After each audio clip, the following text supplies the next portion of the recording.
Well, Howdy goes, hello folks. I think everyone. we're live. Can you check and see if we're live, please, Oz? Well, you're on my television on YouTube, Excellent, we're up and so running. I can live. Can we test with chat, please? Hi, Erica. Hi, John. Awesome to Hey, we got see folks. I you. can't quite see you yet. I'm still wrangling the technology. Can we have another 2 or 3 minutes to iron out the bugs, please? Yep, you want another song? Another song would be Hi, wonderful. Thank you, Lane. Oz. How you going, Lane? Awesome. All right, I'll just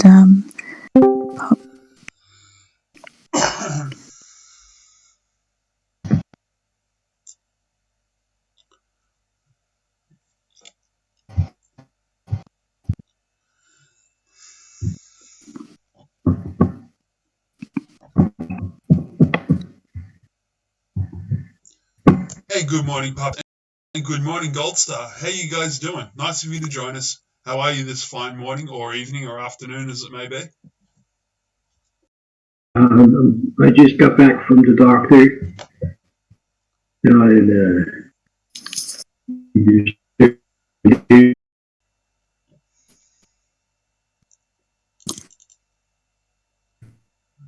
It's flu. It's not COVID or anything. It's just the neural damage in my brain. Hey, puppy, I'm so sorry to hear that. I hope it passes soon, and I hope you're feeling back to your old self again before you know it. I was here the past couple of days and couldn't even go that long. Like go back to guys. Lovely. Well, stay with us, even if you just listen, if you can. But if it causes you distress, like if it worsens the condition, don't worry. But look what's here. We've got Beatles is here, John and Erica, Jenna, Millie, and lots of lurkers, we hope to. Thanks everyone for joining us. Yeah, I might go alert, but I still feel like crap. So I think I'll go to bed. No, it's fine. Like a hamster. Care of yourself, pup. All right, guys. I love you. Yeah, love you. We look forward to having you back again soon.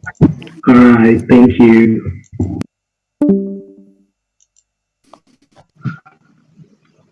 Good morning. Good morning, Goldstar. Good morning, Goldstar. Good morning. I was thinking of you when I was playing that heavy rock, and I thought this is probably the last thing Paul Goldstar needs to hear at, 4 a.m. in the morning time it is.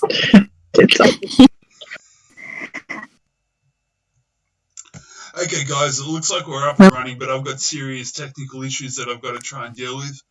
Carmen, would you like to say hello? And Oz and On, and Goldstar?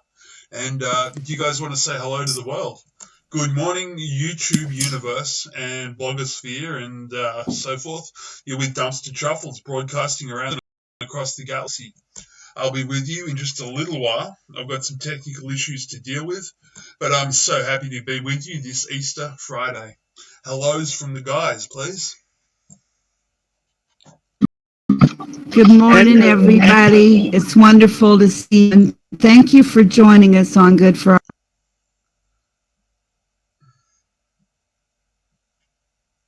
Yes, thank you. And I'm looking at now and letting us know that we are a bit robot. Voices are a bit botty, so that's probably those technical problems you've got there, Dumpster.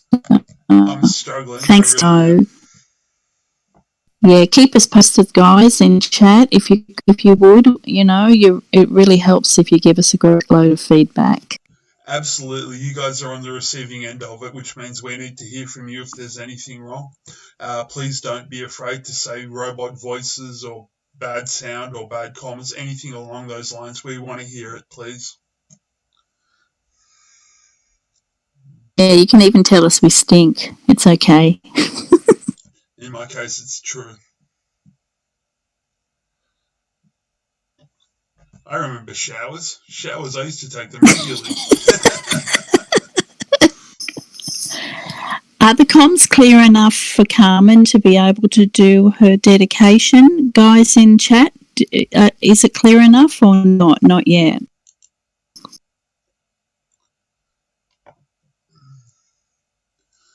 I've got no idea myself at the moment. I'm still trying to bring up the YouTube screen.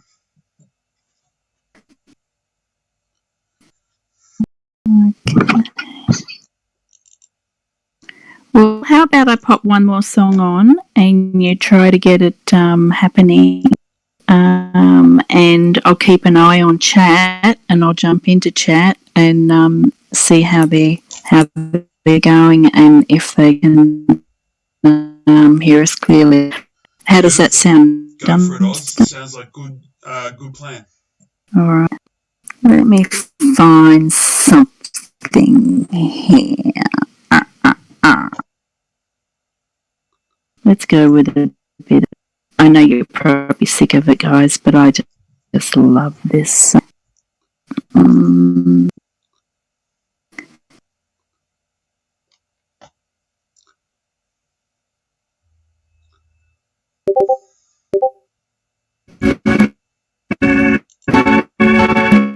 hearing more and more about a thing called fake news.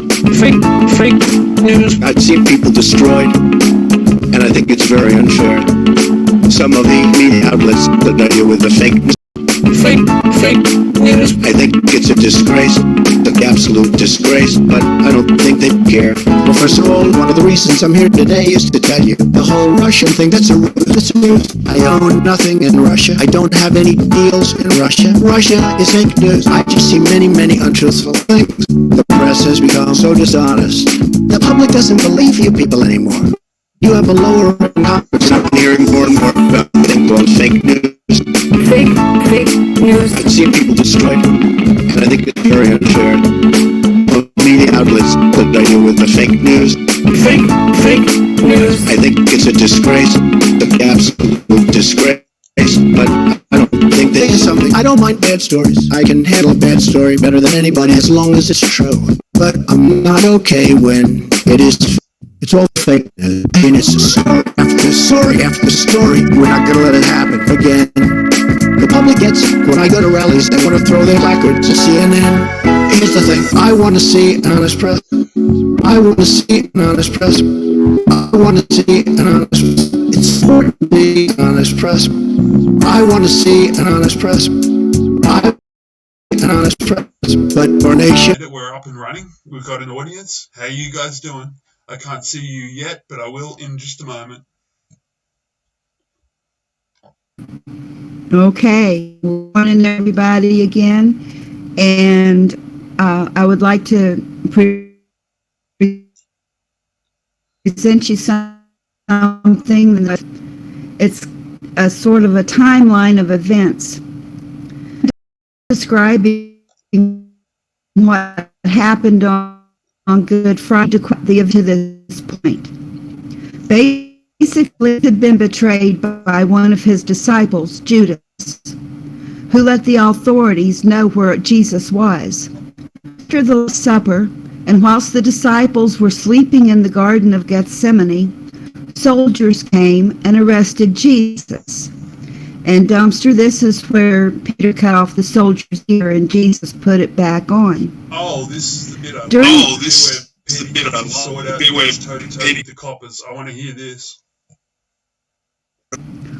Well, that's what happened. You know, they came to arrest. Peter jumped up to defend him, and he cut off one soldier's ear. Jesus told him to put his sword away, and then down up the ear and put the soldier to his arrest. Could I just interrupt just a moment? Storm is saying that you're we don't want them to miss your presentation. How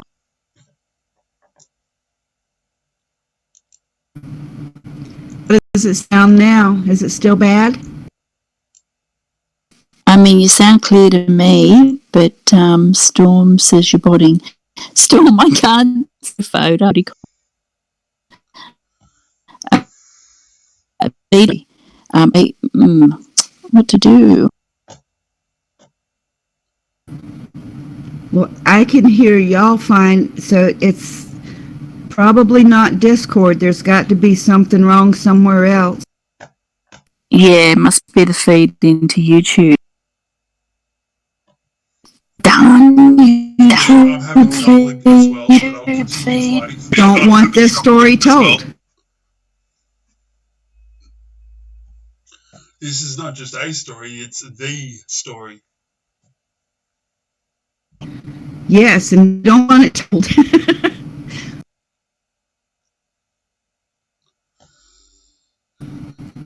Should I try to continue?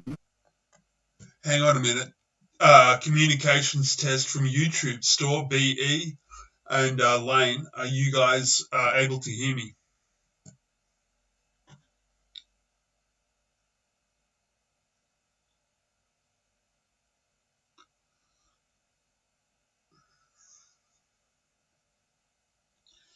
Yeah, we've got roadblocks thrown up in front of us at the moment, folks. Technology is just not doing what it's supposed to.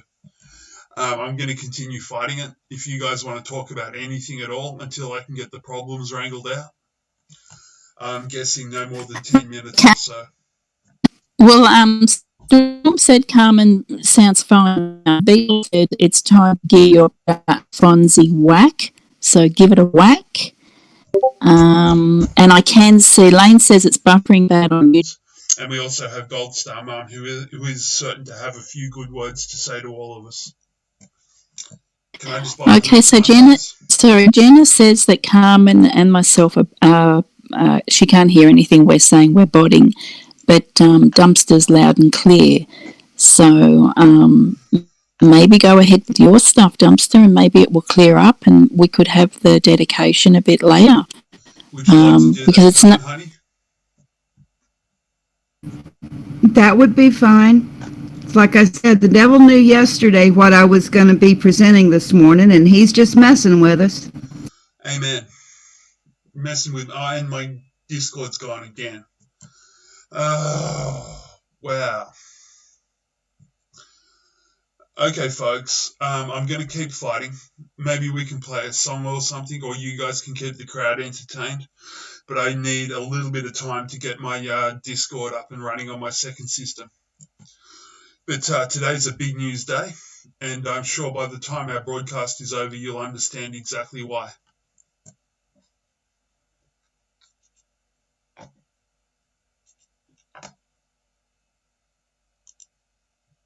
Hey, Gold Star, are you awake? How about we do a voice check on you to see if chat. I think I have a voice. Hey, chat, can you hear Gold Star? Good morning. Good morning. I hope everybody's having a good morning. This is it, folks. This weekend is it.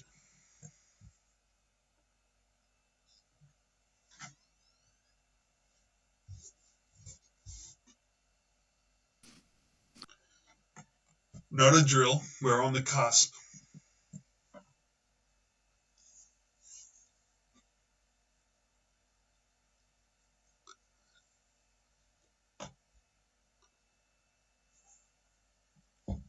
If no one wants to talk, maybe a song while I get my shit together. I'm sorry, this has taken me half an hour to get to this point. I do apologise, folks. That's okay. I don't think there's any point me reading even a few of the notables because my voice is bodding, so I'll pop a song on. You're nice and clear to me, so maybe we go with a song and figure it all out in a minute.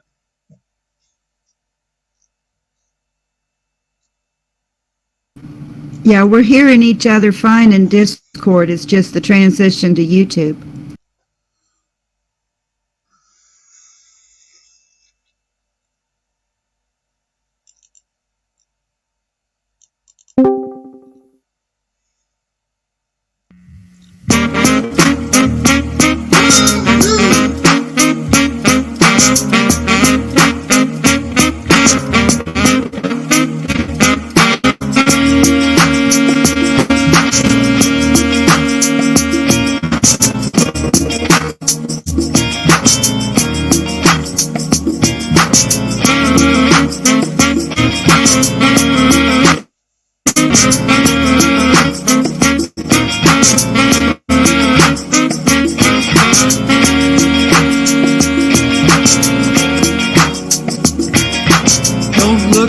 till you see what's coming. Can't get out of the way. The time we get to things that you do, we won't have much. Aren't we the people? You've done your last dismay. You've done us some wrong, and after take it on back. It's not your money. It ain't that money. No, I hope you hear what I say. Take it on back. It's not your money. Take it on back. It ain't that money. No way. I hope you hear what I say.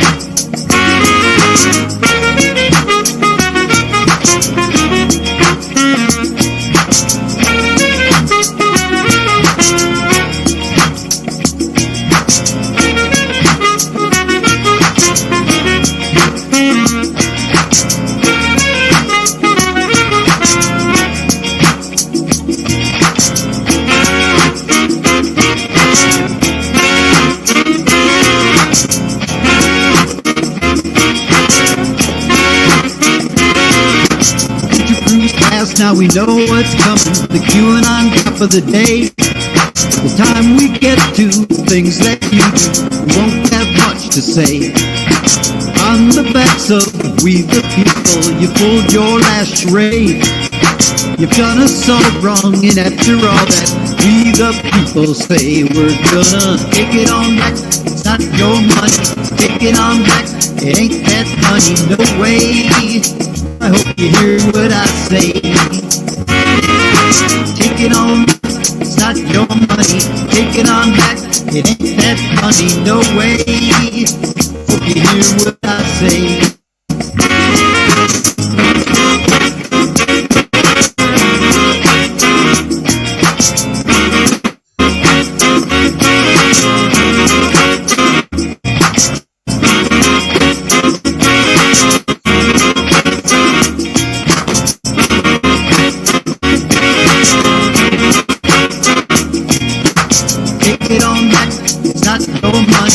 Take it on back, it ain't that money, no way.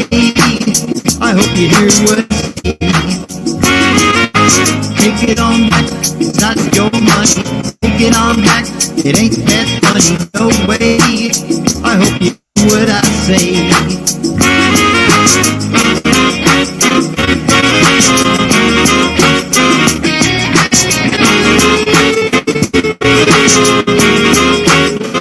Give us back our money.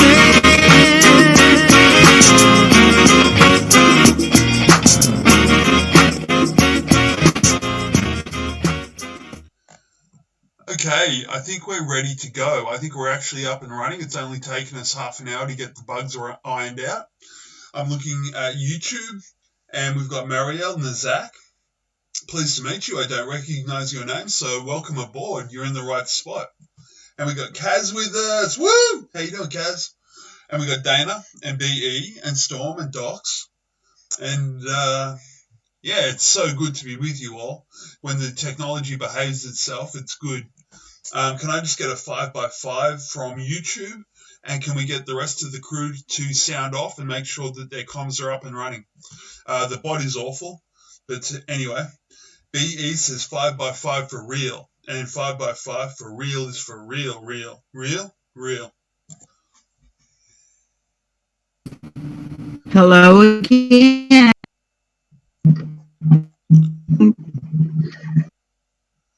Good morning, everyone. Okay, we're getting 5x5s.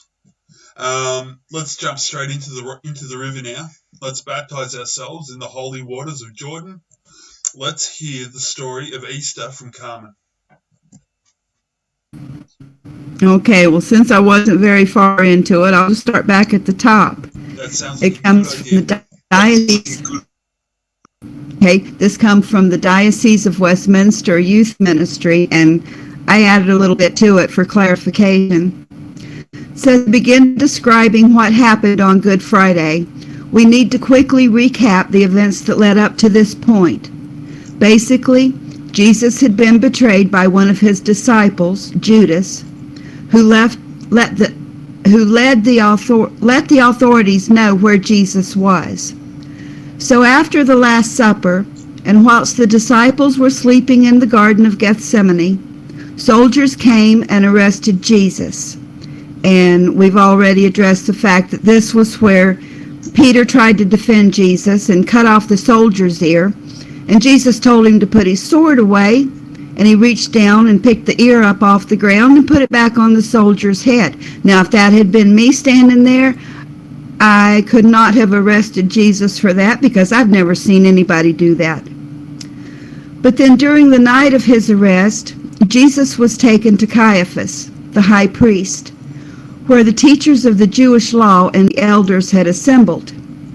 One of Jesus' disciples, Peter, followed him at a distance, right up to the courtyard of the high priest. He entered and sat down with the guards to see the outcome.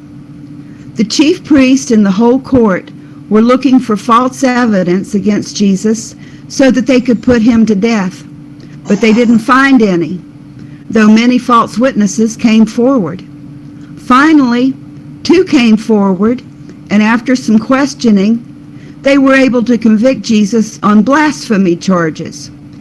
And what they chose to charge him with was that he had healed someone on the Sabbath and told another that their sins had been forgiven. And as mentioned earlier, Peter was sitting out in the courtyard, listening to what was taking place. At this point, a bunch of locals thought they recognized him and accused him of being a follower of Jesus. Afraid of the repercussions, Peter denied knowing Jesus 3 times. It was at this point that Peter remembered the word Jesus had spoken. "Before the rooster crows, you will disown me 3 times." Peter went outside and wept bitterly. He was full of shame. Still early in the morning, all the chief priests and the elders made their plans on how to have Jesus executed. They bound him, led him away, and handed him over to Pontius Pilate, the Roman governor of the area during that time.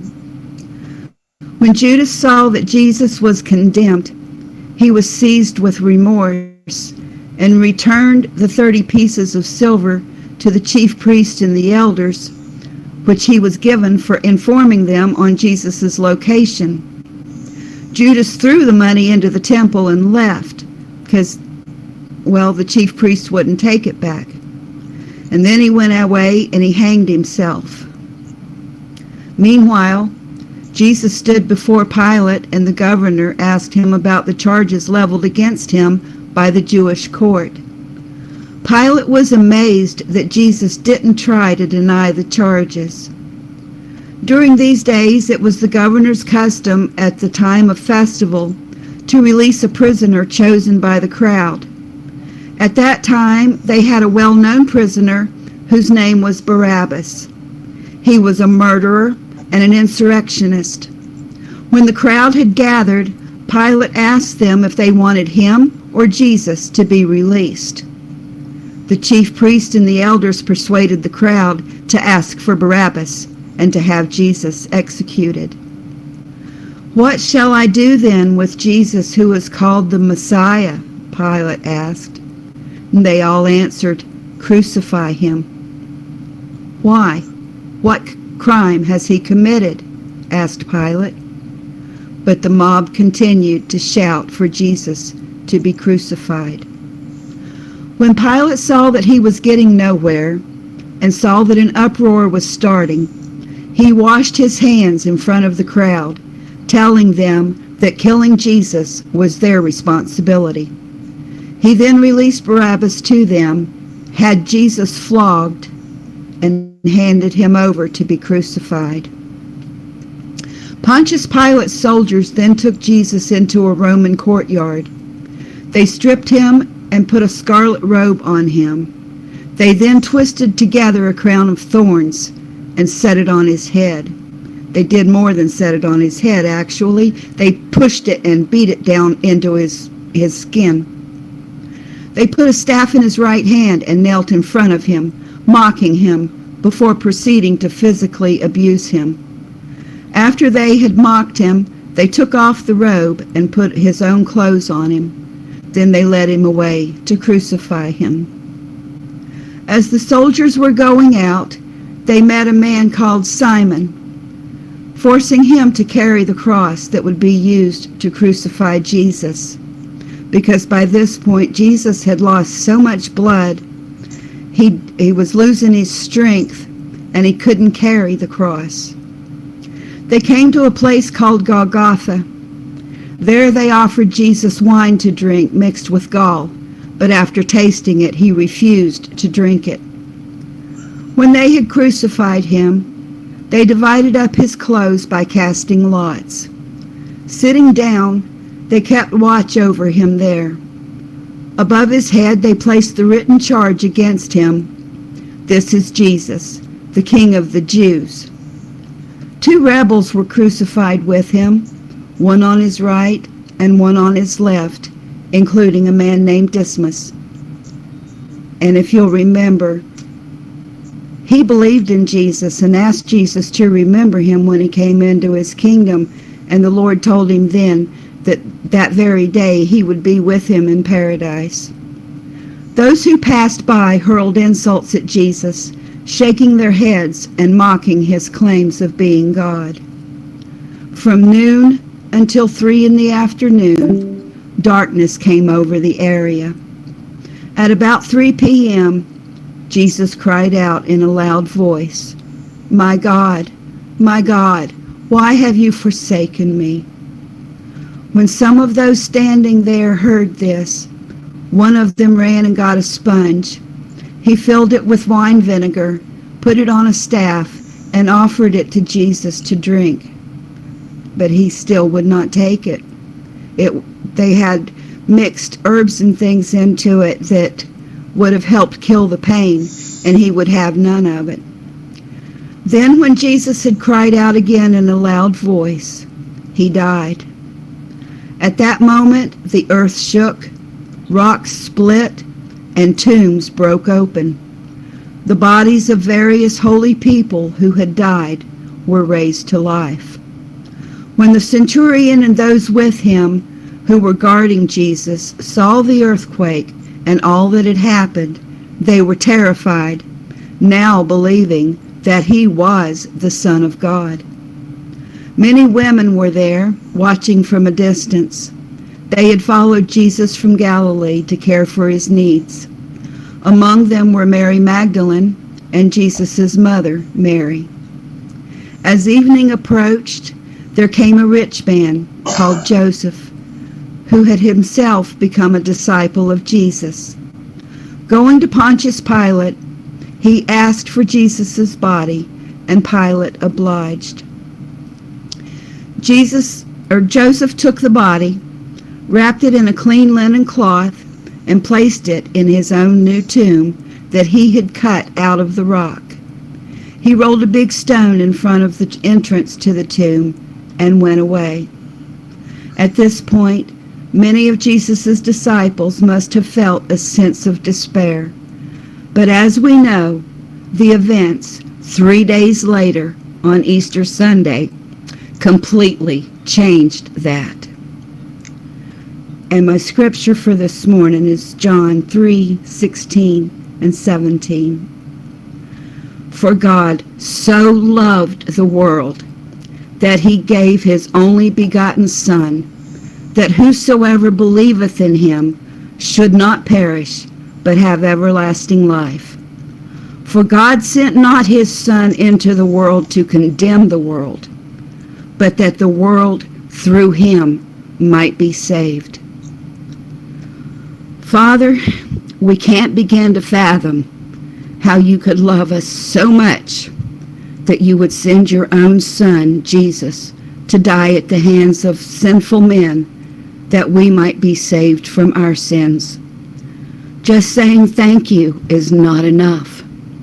Help us to live our lives in a way that will reflect the presence of Jesus in our hearts. Be with each one listening today, and if any are sick, we ask for healing. Bless President Trump, his family, and those helping him with divine protection and rest when they grow weary. May your will be done in all our lives. We ask this in Jesus' name. Amen. Amen. Thank you, Carmen. I've got a couple of Amen, questions Carmen. for you, if you don't mind. Are you ready to field questions, Carmen? If I can answer them, I will. So, Judas tried to buy his soul back. Is that what I'm hearing? Well, they had offered him 30 pieces of silver to rat on Jesus. And then when he realized what he had done, he tried to give it back, but they wouldn't take it, so he just threw it into the temple. And he realized that he couldn't undo what he had done, and he went out and hanged himself. Did he redeem himself in suicide or not? Because we're talking about the man that betrayed Christ. I don't know how you could redeem yourself for something like that. The second question. Sorry, go ahead, Carmen. He never went to Jesus and asked him to forgive him. The second question I've got is, so even Jesus had misgivings while he was on the cross. So even Jesus' faith was tested the same way that ours is. Is this true or not? I would say to a point that would be true, because he knew that he needed to do this if any of us were going to have a chance. And he knew that all he had to do was call for angels, and there would have been at least 10,000 of them come to his rescue. But he didn't. But I think the reason maybe that he felt like God had forsaken him was because, now we don't hear this in Scripture, we don't read it in Scripture, but I don't think that as long as God had his eyes on Jesus like that Jesus would have been able to die. It's almost like God had to turn his face away in order for Jesus to be able to die. Because how could you look at your son and just let him die? You would have had to look away. So more than the spiritual anguish, more than the physical anguish, there was spiritual anguish felt by God? Yes or no? If he has any kind of human feelings, then yeah. But I think he knew that in order for Jesus's physical body to die, he had to look away, and that was when Jesus felt like he had been forsaken. Thank you so much for your devotional, Carmen. You're welcome. Well, shall I play the music following the devotion? Yes, a special let's have one a for quick today. Good. And I will be ready to roll with Oz and On's siftings from the interwebs. And my goodness, have I got some interesting stuff to share with you guys. Oz and On has gathered a basket of really delectable fruits and berries. And it's good information, very good information. So if you stick around till the end of the song, hopefully the bot will cooperate. Let's roll with the song, Oz. Okay, something for Good Friday, Holy Friday. Yum, fruit.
And even the bot behaved. Even the bot knew it was in church. Thank you so much for that, Oz. Very appropriate.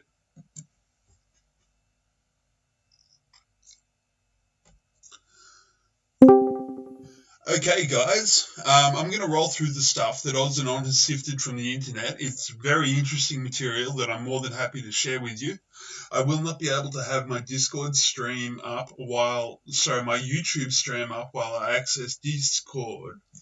If you guys can zap messages to the mods, they'll be able to pass them on to the bunker that we are broadcasting from. More than happy to address questions. And don't be afraid to butt in if it's a good question, for sure. BE, very good to see you, mate. Good to see you.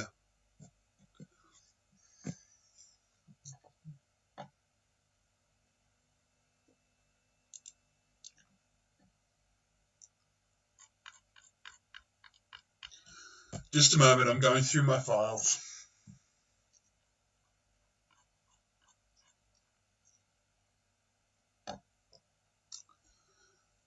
Okay, Oz, I need for you to post into Discord the Twitter from Eyes on Q, and it reads, UK people are burning all the 5G masts down. Could you pop that into Discord for me? Okay, just give me 20 seconds. You got it. Sensible behaviour from the people of the United Kingdom. They are burning down all the 5G communication nodes. This is good news. This means people actually realise. Okay, I'm going to play the video now.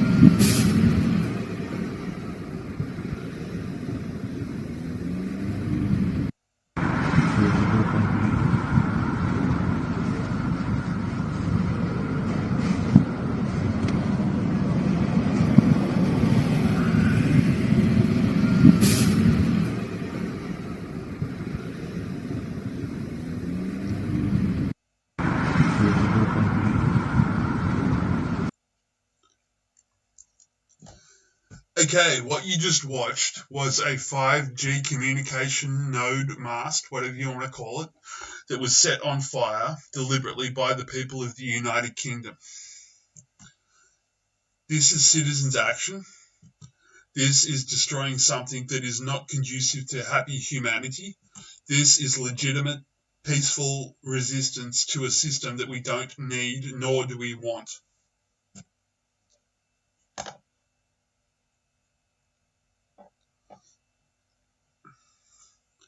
Okay, the next article I'm going to address also deals with 5G, and it's called, Is Huawei Getting PPE in Exchange for 5G Contracts? I'll pop this article open now.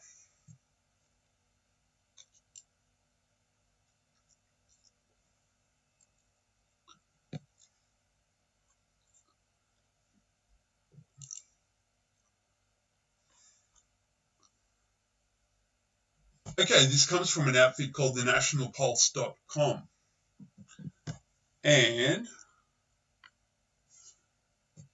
Huawei has gifted millions of protective masks and gloves to Italy, Spain, the Netherlands, Lithuania, Poland, Greece, and Switzerland, as Reuters reported. But there's more to this generosity than meets the eye, as asserted by Congressman Mark Green, who told Fox News this week. In France, we were told yesterday on a conference call that French President Emmanuel Macron was talking to Chinese President Xi, and Macron asked for 1 billion masks. And Xi said, we'll give them to you if you implement 5G with Huawei.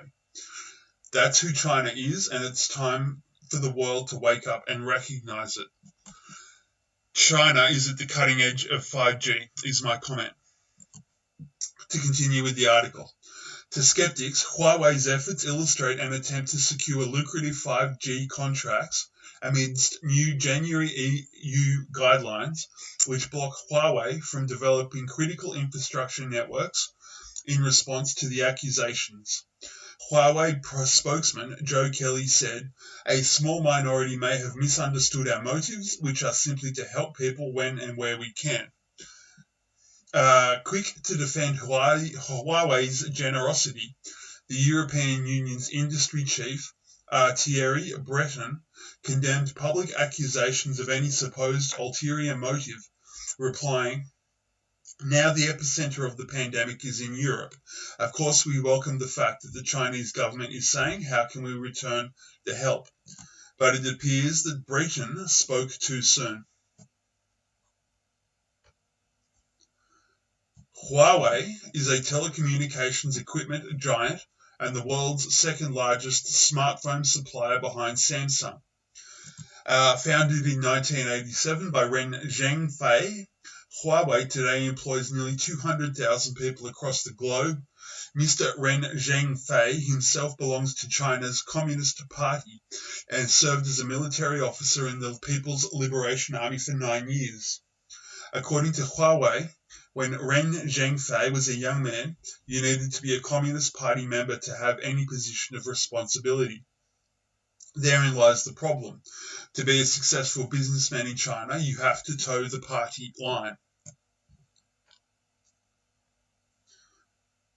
Starting out as an unknown phone switch vendor, Huawei has metamorphosized into the world's largest telecommunications equipment company in the blink of an eye. Facilitated by grants, credit facilities, tax breaks, and other forms of financial assistance, Huawei's rise stemmed from generous government backing. Analysts report that Huawei's charitable financing terms undercut rivals' prices by some 30%. Huawei's allegiance to Beijing is particularly alarming considering the Chinese Communist Party's egregious human rights record. In the Xinjiang province, China imprisons much of its minority Muslim population. According to The Hill, within Xinjiang, Chinese authorities have built a system of unmatched surveillance and social control facilitated by facial recognition, scans, voice biometric data, DNA collection, and artificial intelligence for racial profiling. Recently, reports have surfaced tying Huawei to the Chinese Communist Party's repression efforts. According to the United States Secretary of State, Mike Pompeo, Huawei poses massive security and privacy risks. And to continue with, Attorney General William Barr also sounded the Huawei alarm during a speech he gave at the Center for Strategic and International Studies in February, stating, much of the discussion on the dangers of allowing China to establish dominance in 5G has been focused on the immediate security concern of using communication networks that China can monitor and surveil. That is, in fact, a monumental danger. Once lauded as the future of wireless network technology, experts believe 5G will radically revolutionize the way people live and work. Rolled out in 2018 and still relatively new, 5G already shows incredible promise. Able to accommodate a large number of connected devices at once and 10 times faster than 4G, LTE technology specialists predict that 5G will usher in a wave of new cutting-edge technology. Some even believe 5G could eventually become 100 times faster than 4G. In other words, fast enough to download a 2-hour movie in fewer than 10 seconds versus around minutes with 4G. US intelligence officials believe the increasing prevalence of 5G will only accelerate Huawei's ability to covertly access mobile phone networks around the world, as well as bolster the CCP's affinity for intellectual property theft. The Chinese Communist Party hid the novel coronavirus from the world, and it should suffer the consequences, not use Huawei to gain from it. Will members of the mainstream media give as much credence to China's quid pro quo as they did Trump's alleged quid pro quo. Don't hold your breath.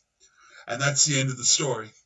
Basically, China is rolling out 5G as quickly as possible, and the goal of 5G in China is about social control using artificial intelligence. We're not there yet, but we're on our way. And the first article that I dealt with was citizens of the United Kingdom actually destroying 5G nodal connection points. Anyway, just a moment while I go through my files, please.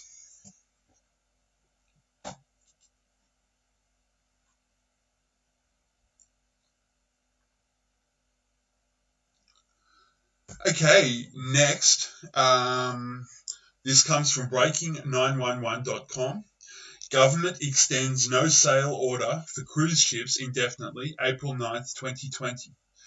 The Centre for Disease Control and Prevention, the CDC, announced today the extension of a no sale order for all cruise ships. We are working with the cruise line industry to address the health and safety of crew at sea as well as communities surrounding the United States. Cruise ship points of entry, according to Director Robert Redfield. The measures we are taking today to stop the spread of COVID-19 are necessary to protect Americans, and we will continue to provide critical public health guidance to the industry to limit the impacts of COVID-19 on its workforce through the remainder of this pandemic. In recent weeks, at least 10 cruise ships reported crew or passengers that tested positive or experienced respiratory symptoms or influenza-like illnesses. Currently, there are 100 cruise ships remaining at sea off the East Coast, West Coast, and Gulf Coast, with nearly 80,000 crew on board. Additionally, the CDC is aware of 20 cruise ships at port or anchorage in the United States with known or suspected COVID-19 infection among the crew who remain on board. And that's the end of that article. Which brings me to article number 4. This is called Notable Share Sales, April 7th and 8th. I've actually forgotten what's in this one, so we'll rediscover it together. The Bank of New York, Mellon, and that's Mellon with 2 L's, Mellon, sold by Berkshire Hathaway Incorporated, $30.87, Monday, April the 7th to the 8th. Apple Incorporated Chief Financial Officer sold 41,062 shares worth $10.85 million on April the 7th. Zoom Video Communications Incorporated CEO sold $16.6 million over April the 7th and the 8th. And there were 2 more recent sales. The CEO, March, 16 and 17. I'm assuming this is Video Zoom Communications. CEO, March, 16th to 17th, 140,246 shares worth $15.53 million. And then CEO, March, 190,930 shares worth $30.18 million. So basically, it looks like they've been offloading technology stocks, it looks like. And this document continues with Investor Action Alert. The Shaw law firm announces the filing of a class action lawsuit against Zoom Video Communications Incorporated and encourages investors with losses in excess of $100,000 to contact the firm. According to this complaint, the company made false and misleading statements to the market. Zoom failed to maintain appropriate data privacy and security measures. The company falsely claimed its service featured end-to-end encryption. The company's users suffered an increased risk of having their personal data accessed by third parties, including Facebook. The company's user base was likely to shrink as news of new security flaws came to light.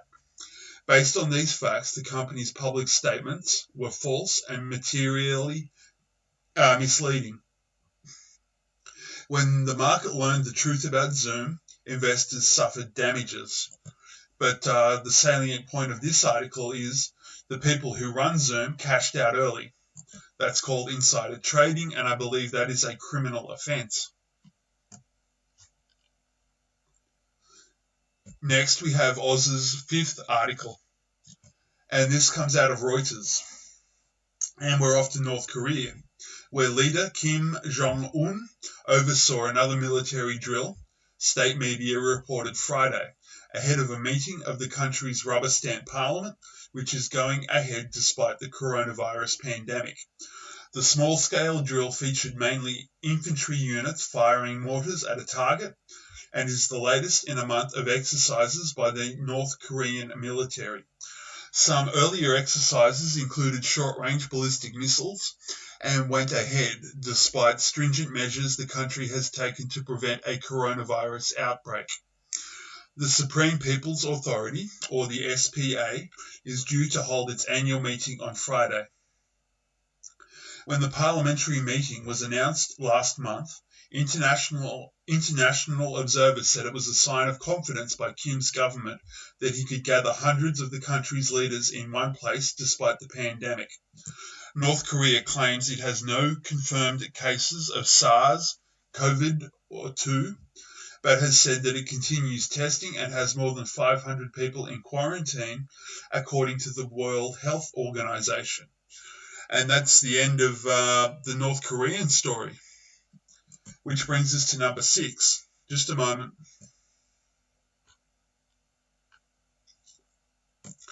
This article comes out of the Gateway Pundit, and I will continue. After more than 3 years of watching deep state criminals and anti-Trump leftists walk free after their numerous attempts to destroy and remove this president, most Trump supporters and honest Americans believe our justice system has failed. Last night, Bill Barr gave us reason to believe justice will prevail after all. During his appearance on the Ingraham Angle, Attorney General Bill Barr discussed the latest progress in the John Durham probe. And do you want to drop that video from the Laura Ingraham show for me? Yeah, Oz. Is this queued up at the moment? Yeah, Hold on just one tick. Yeah, Gotcha. Cool, awesome. You'll have to. I'll try to give you the direct link. Hold on just a sec. I'm like an octopus here. If you can get me the direct link, that'd be fantastic. And Gold Star Mum says, watch his face. If you get a chance, watch his expressions.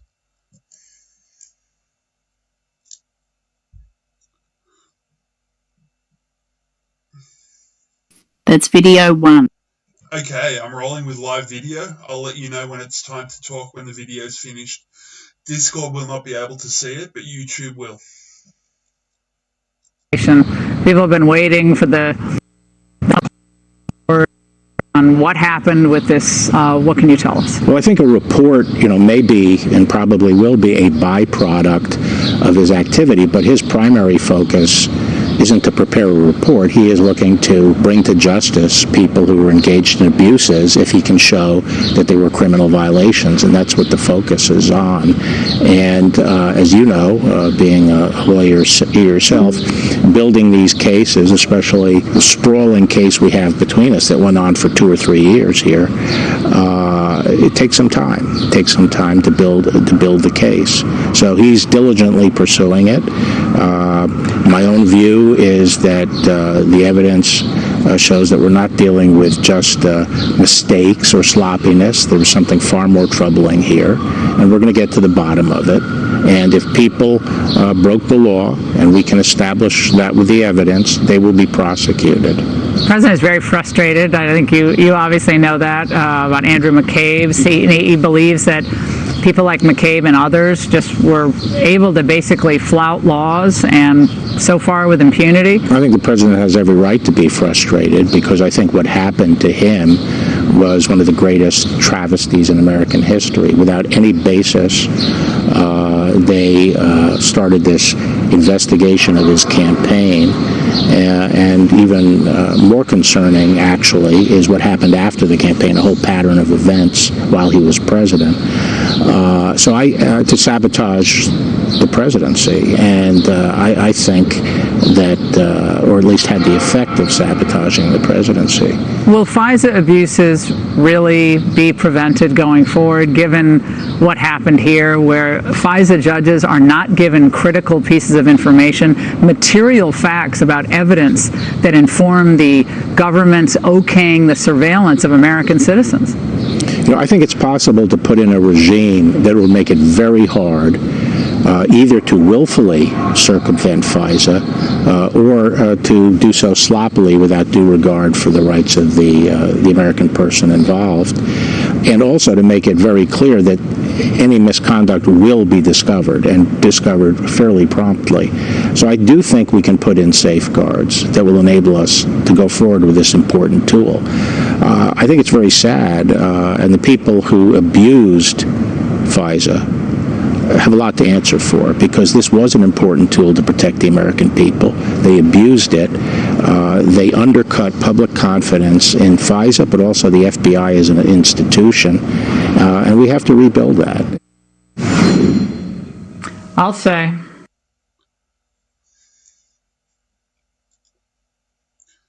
Okay, that's the end of the first video. Oz, if you're with me still, can you drop the second video, the Luke Goldberg Twitter? Is that a possibility? I think it may be the same. So maybe come back to it. Yeah, I think that's I think it's the same video. So don't worry about it. I'll have to. Sorry, folks. Doing 100 things at once. No, that's how it goes. So this CNN video I am to ignore. Is this accurate? For now, yeah, that'd be great. Thank you. Okie dokes. Just a minute while I go through my files, please, people.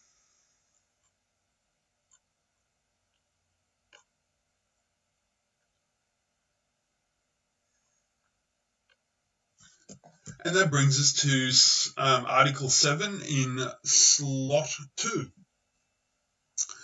Dutch GP cures coronavirus patients, but the Dutch government isn't happy. And this comes from Scott.net. Rob Ellens, a Dutch GP, has successfully treated 8 COVID-19 patients with hydroxychloroquine, azithromycin, and zinc orotate.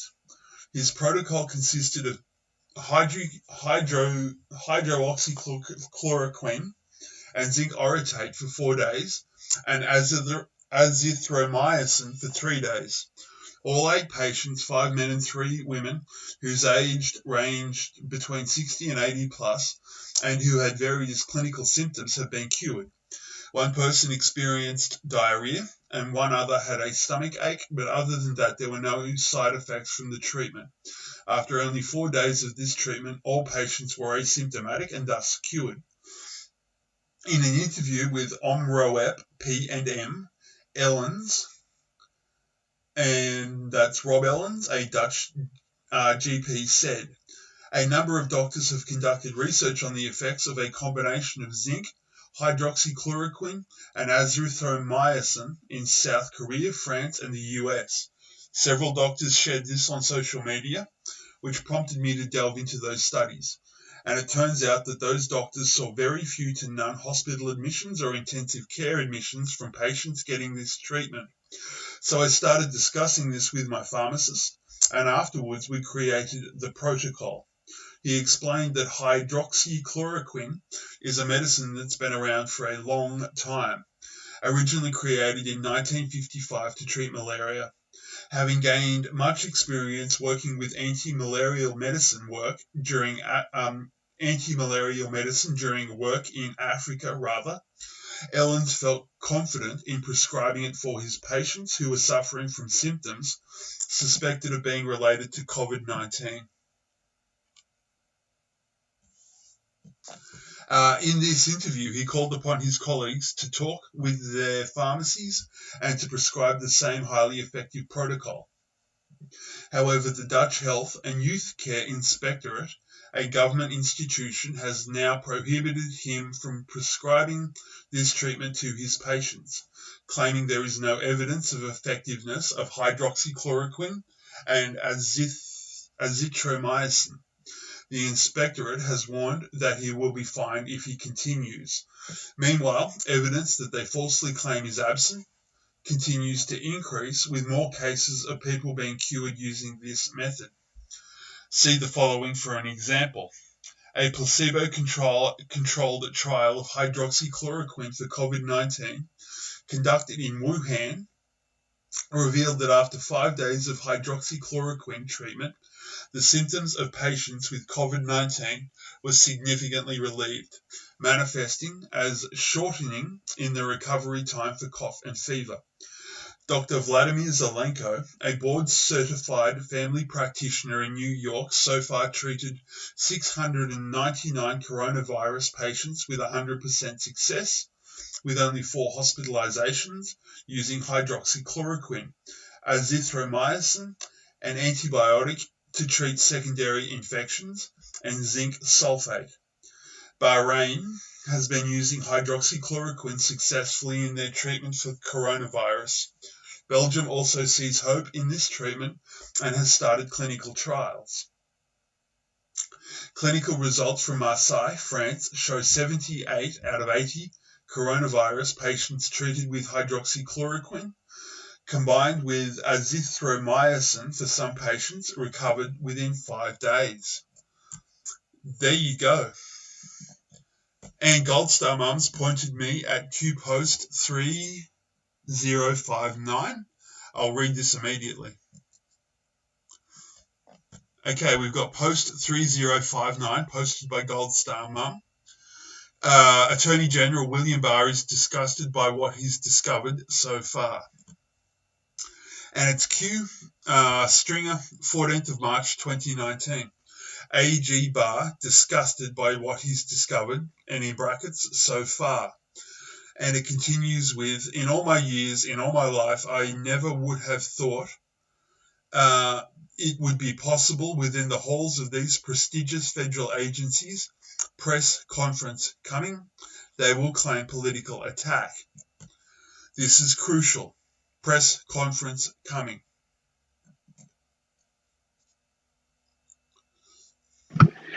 There's a series of spaces there in the brackets that we've been trying to solve now for over a year. I have a feeling we're going to be hearing what those missing words are soon. I believe by the other end of this broadcast, we may have decent information to go on. That's all I can say at the moment, Goldstar. Thank you for the drop.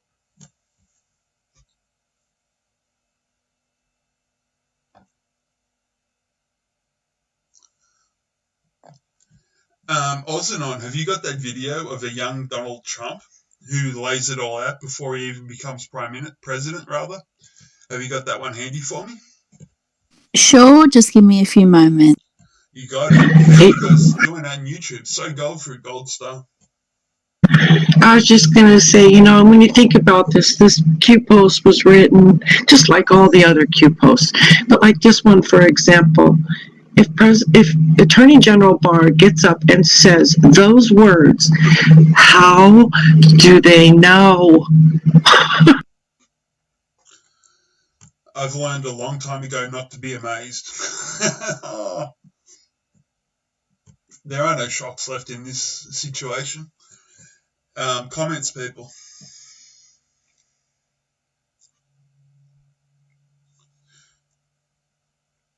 Okie dokes, folks. I'm going to run a video. I'll let you know when the video's over. Silence, please.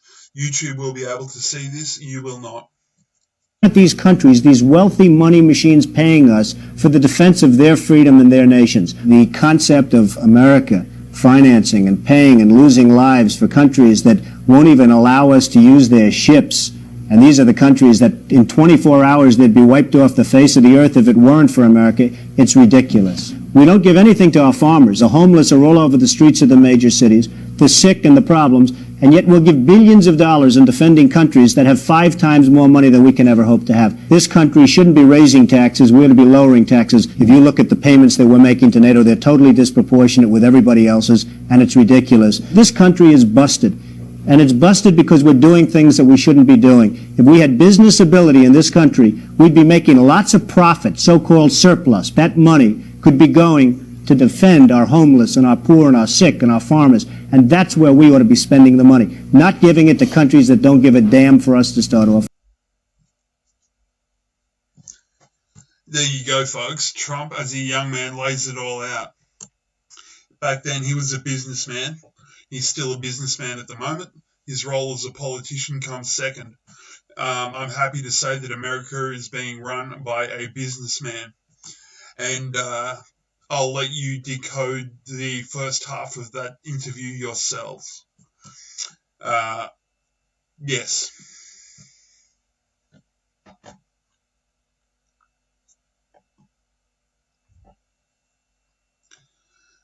Do we have any comments as to POTUS's fitness to be president? Gold Star Mum says wise beyond his years. He is. He's a wise man. He's a good man. He's a businessman. And he's not part of their little club. That much is certain. So at this point, it's full steam ahead. Shoulder to the wheel, get behind POTUS, get the job done.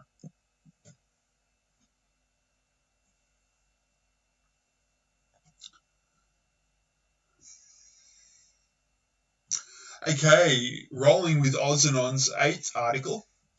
Republican Neil Dunn said Thursday that he had tested positive for the coronavirus, becoming the 6th member of Congress confirmed to have the disease. Dunn's office said in a statement that he went to the emergency room on Monday, not feeling well, and later tested positive for the coronavirus. Dunn, a former surgeon, is now self-quarantining at home and expects a full recovery soon. 5 other members of Congress have tested positive for the coronavirus in recent weeks. And that's the end of Oz's slot. Thank you, Oz. Very illuminating articles. You do this well. You do this extremely well. And I'm so happy that you shared your articles with us. And what do you reckon we have a song while I scratch up the next articles? Comments. Anybody? Okay. Would anyone like to chitty-chatty, or we roll straight with the music? I've got a song lined up if everyone would like it. Beautiful.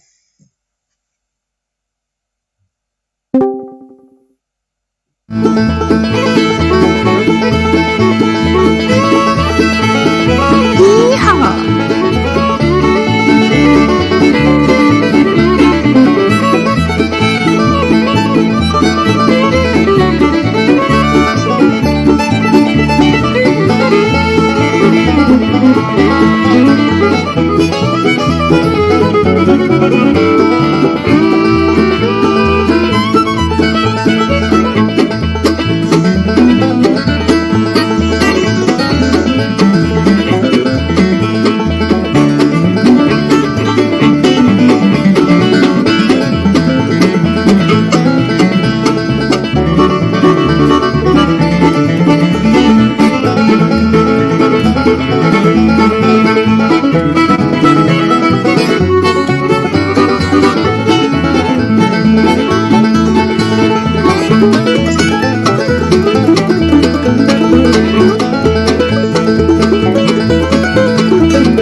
Okay, I've just had information come across my desk. We have a Donald J. Trump tweet at 7:19, and the Donald J. Trump tweet reads, Democrats are blocking a $251 million deal funding boost for small businesses, which will help them keep their employees. It should be for only that reason, with no additions. We should have a big infrastructure phase 4 with payroll tax cuts and more. Big economic bounce back ahead. Thank you, Oz. And there you go. Gold Star Mum's on the game. You got it, girl. Post 7:19. Russian detained in Bangkok. What picture was posted? Cages full. On it, what about Russian detained in Bangkok? So I think the excerpt that we need to pay attention to here is cages full. And if you guys can keep on top of Trump tweets for me and just poke me in the right direction when it's time to address POTUS's tweets, I'd really appreciate that. Anyway, we're at the end of the slot. How would you guys like to continue?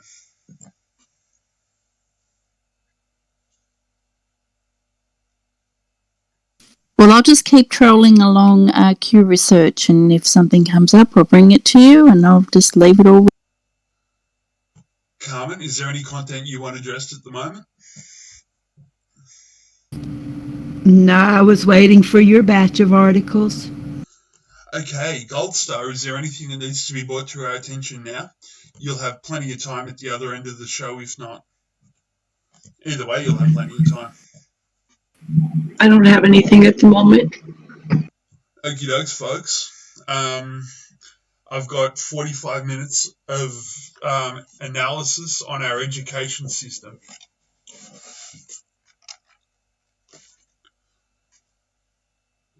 So, education. Education in its rawest form, and this is my own opinion here, is asset management. Our children are our most valuable resource. And even if you look back and sit back and look at the potential of our youth, you have to consider it an asset for the future. So by this point in the process, all of us here, we've all identified an absolute laundry list of problems. We all know what's wrong with the world.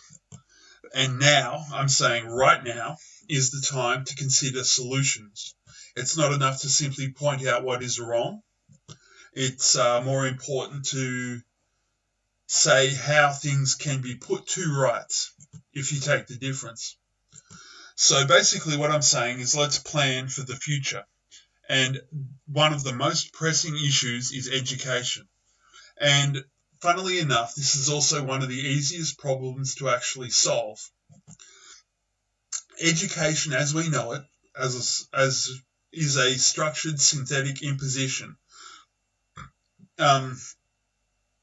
It's a structured synthetic imposition on our children, no less. So I ask you the question, who the hell are we giving control of our most precious and critical asset that we have? Who is actually raising them? And the answer is pop culture and libtard teachers. Anyway, so who the hell are we giving control of our most precious and critical asset? So let's start the conversation on education. I'll make the point now that education at the moment is effectively another platform for a major psychological operation against the whole population, but it has an extreme effect on our youth. Children are especially vulnerable. So the first thing we need to do is basically tear down the system of education as it is and then replace the structure of the educational system.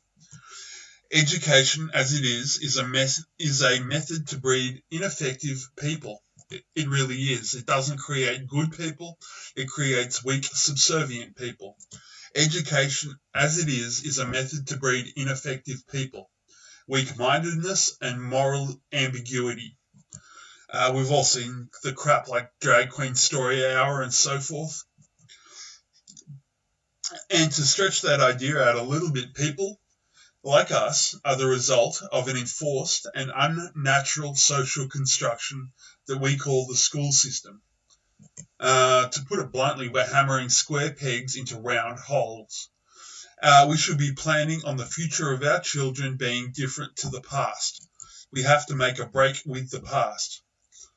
At its most basic level, this is the perversion of our greatest asset. And I want to see my investment pay dividends.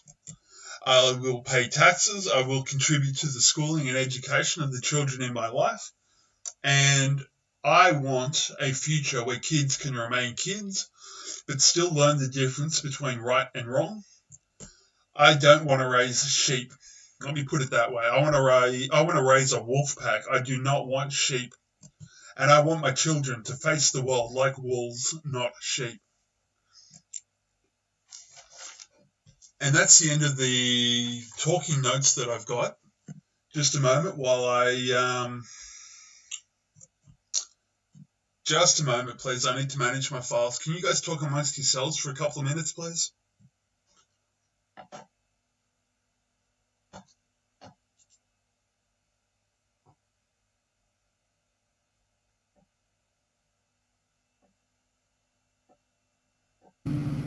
I'm sorry, I got lost in all the rooms. That's okay, that's okay. We're not CNN. You won't get any slick production values, but you'll get real usable information. Okay, I'm going to come back to this topic in just a moment, but for the moment I'm going to roll with education of our children.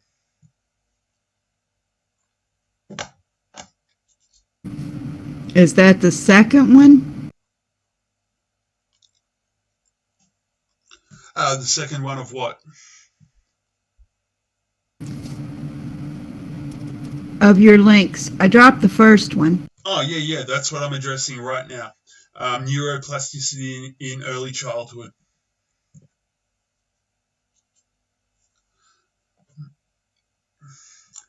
Okay, this comes out of Center for Educational Improvement, and it's from July 9th, 2018, by Dana Asby. And let's explain neuroplasticity. Neuroplasticity is often cited as a saving grace for children facing adversity, such as maltreatment or extreme poverty. Neuroplasticity is the rapid and reforming of neural pathways and is most constant and rapid during the first 5 years of life. My own comment here is that during the first 7 years of a child's life, you can actually train their brain so that they are good, effective people. If you abuse the child during this period, you end up with defective units. That's what makes education critical. We have to think about who we are putting in charge of our kids. Because of this, and that's neuroplasticity during childhood, because of this, young children can quickly unlearn negative habits and routines and replace them with more positive ones. However, without interventions to correct unhealthy thought patterns and behaviors, there can be permanent brain damage to the brain, as well as harmful pathways are etched into the brain. The importance of the first 5 years. Difficulty with emotional regulation often results from an absence of positive mental models for how to soothe extreme emotions by calming physiological and emotional reactions to uncomfortable stimuli. Parents play a crucial role in this process. Epigenetics, I'll explain that later if you want, and the way that early home environments turn on certain genes plays a large role in brain development. Maternal support in early childhood can predict the volume of the hippocampus. The hippocampus is the emotional control center in the brain. In later childhood, childhood poverty is also associated with smaller white matter, cortical grey matter, and hippocampal volume in adulthood. So we're talking about the size of various parts within the brain. These are all determined in the first 5 years. The effects of poverty on hippocampal volume remain years later in adulthood, even when controlling for various confounding factors. This indicates that childhood experiences can have lasting impacts on brain development during the earliest years of life when critical brain structures are being formed. In certain cases of childhood abuse and neglect, the damage done to neural pathways can lead to debilitating mental health issues such as borderline personality disorder. This is a personality disorder that typically presents in the teenage years with erratic behavior in interpersonal relationships and extreme swings between depression and mania due to lack of mental models for emotional regulation. During the first 5 years of life, children's brains are set up for the life that they're going to have, which means we need to have effective parenting, but more crucially, we need to have effective schooling. Excuse me while I go through my notes.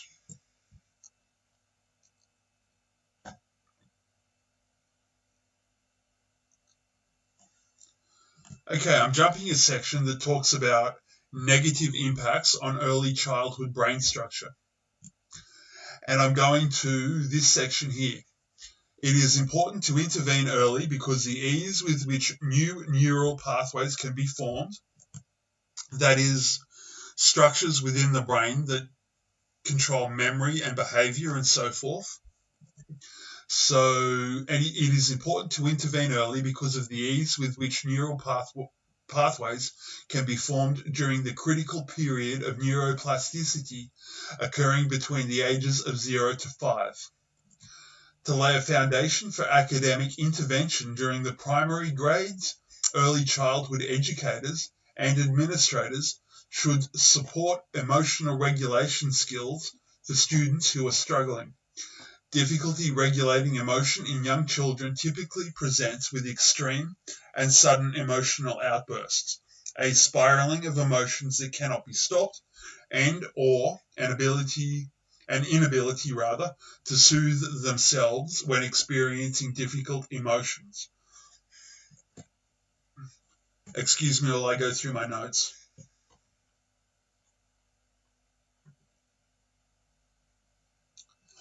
I'm jumping a section here and going straight to school-based interventions.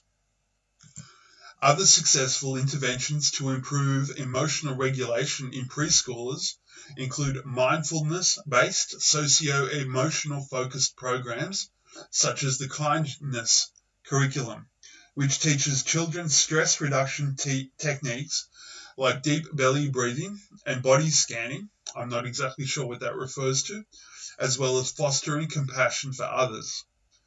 One such exercise is the Spider-Man breaths, which helps children focus on their breath to calm their bodies and minds in a fun way by having children pair arm motions mimicking Spider-Man shooting webs out of his wrists as they do breath work. So it's about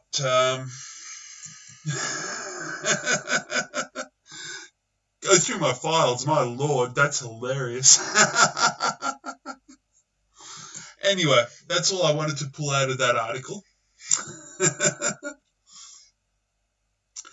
The upshot of this article is that from 0 to 7, children are what you make them. You can take the best genetic specimen and put it in the worst environment and end up with the worst of humanity. You can take the worst of humanity or the lowest baseline for education, and with a thorough education you can make a decent person.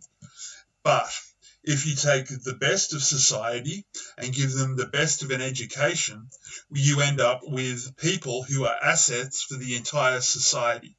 That's the whole point that I tried to make with this article. Just a moment, and I will move on to my next article.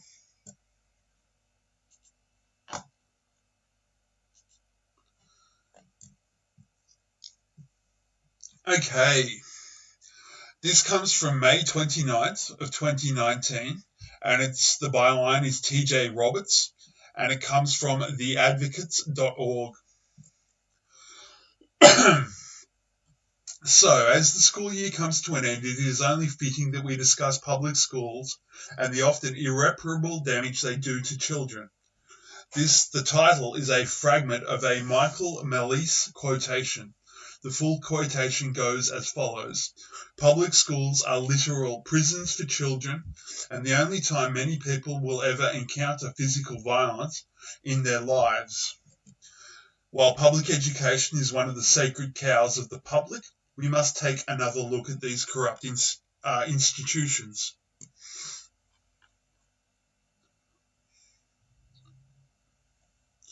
Okay, to start with, Malice is not lying when she says these schools are literal prisons. You have no say as to whether or not you go to school. Once there, you have little to no say as to what courses you take. Not only that, but you learn what to think instead of how to think.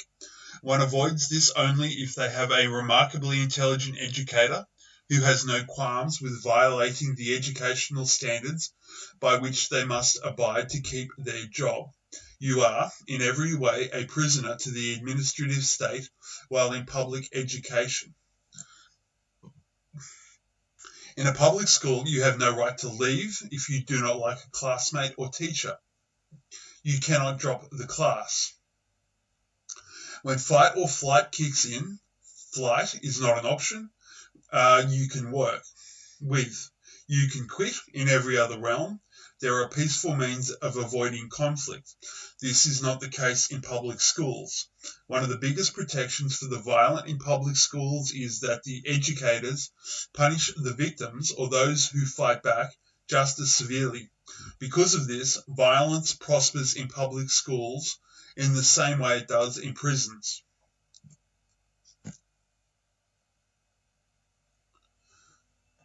Okay, I'm jumping ahead slightly here. Public education has one mission: beat the independence out of children and mold them into obedient drones for the state. This is not my interpretation, but Harold Mannis's, the father of American public education. These institutions exist to indoctrinate your children into the progressive worldview. And my comment here is drag queen story hour. But I'll continue. It is the duty of a civilized human being to take back your right to raise your kids. I'll repeat that. It is the duty of a civilized human being to take back your right to raise your kids. Private school is not enough, by the way. So long as these schools abide by the curriculum set forth by the state, they will also come with their own downfalls. We have to also fight against the curriculum requirements, because the curriculum itself foster indoctrination unless vehemently battled by brilliant educators. Jumping ahead slightly. This is a war for the hearts and souls of our future. Left-wing educators and administrators built a progressive curriculum. I wouldn't call it progressive, I'd call it a regression, and dominate the schools. It will only get worse until we stand up and realize that, as Michael Malice points out in the preceding quotation, the socialists in power in public schooling and academia are not well-intentioned folk who are simply misguided, but malevolent in intent. We have to understand that these people, a significant proportion of them, are actually working actively against our future, our children. They're not simply parroting a line. They're not simply part of a social paradigm. They are complicit in the extermination of intelligent people. Anyway, so some may argue that schools aren't prison because students have some degree of constitutional rights, but so do prisoners. If anything, the limited rights that kids in public schools only proves my point.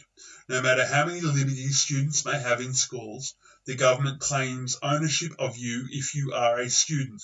If you are a parent, the government claims to own your children.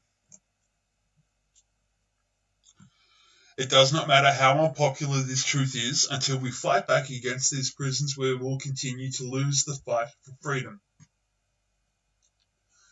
That's the end of that article.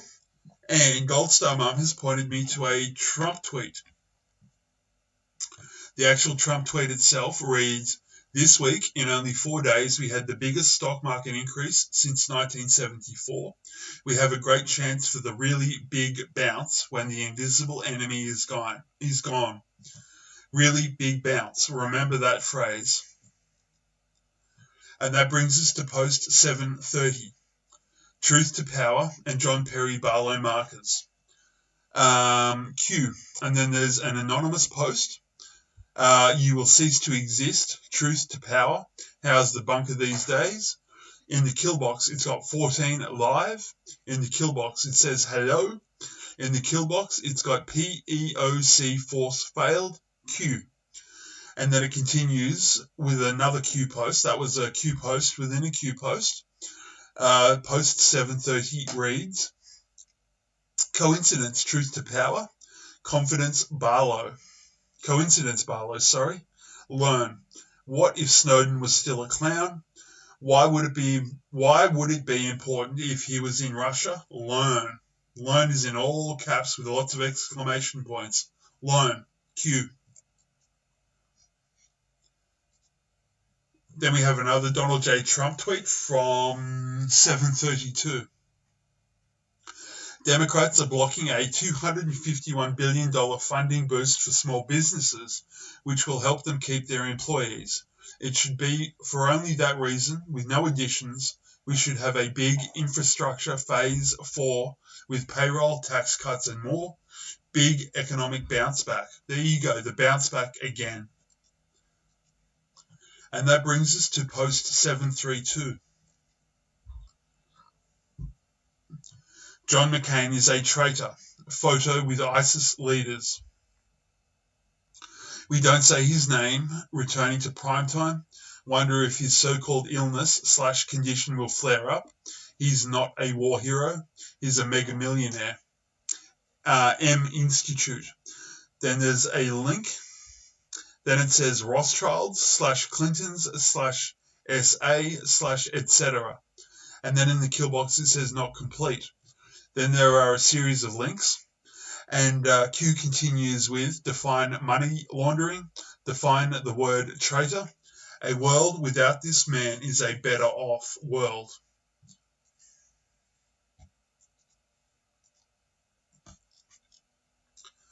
Do we have more Trump tweet? Looks like. Okay, this one's courtesy of Oz. Another Trump tweet. This one is posted at... hang on a minute. I can't even read that. Sorry. What would be the Go back. Go back to the next one Goldstar Mom dropped. It's got a 7:48 timestamp.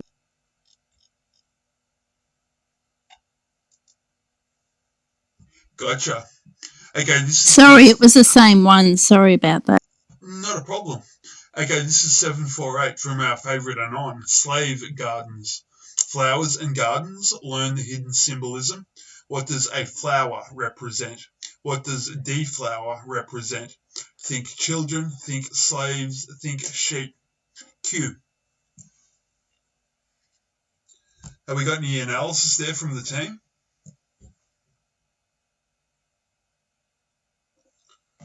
Okay. Sorry. Mom just dropped something about the slave gardens. Gotcha, Carmen. I'll read this now. Thank you, Goldstar. Slave gardens, to supplement basic provisions provided by their master, some bond people grew their own foodstuff and staple crops for personal consumption or sale. Enslaved men and women typically tended these gardens or patches after they had finished their daily or weekly. I'm assuming that would be like a veggie garden that they're allowed to control themselves. What's your analysis on the meaning of Q post 748? Because I'm not clear on this at the moment.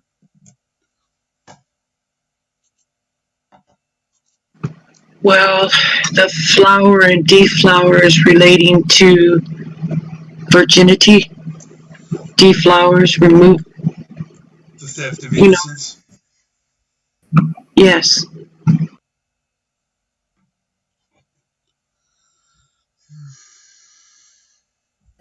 It's about the kids.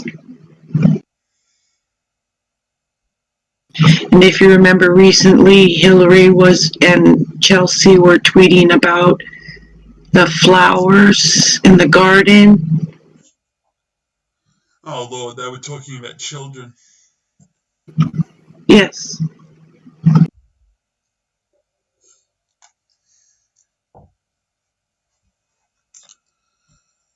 This is fucked.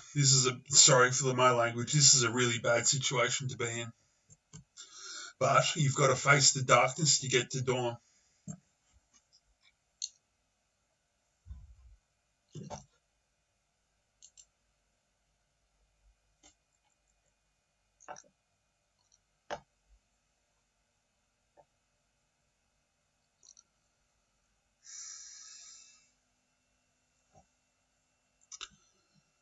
Okay, in a little while, I'll have some cutting-edge news for you.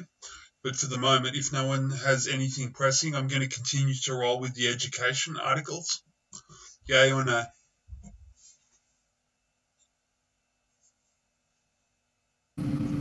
Yeah. Okay, let me go through my files.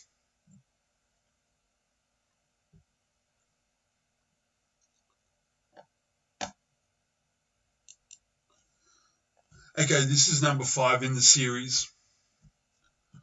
And it's forced government schooling. Destructive mind control as a public service. So, after struggling to understand why most people are very supportive of government control of education, in spite of its many fatal flaws, such as violation of civil rights, indoctrination, etc., I keep coming back to a religious model as an explanation. However, it is not a religion freely chosen by its adherents, but a system of thoughts and beliefs inculcated in them under the threat of force. The power of mind control techniques used by cults look very much like what we see in the modern school environment.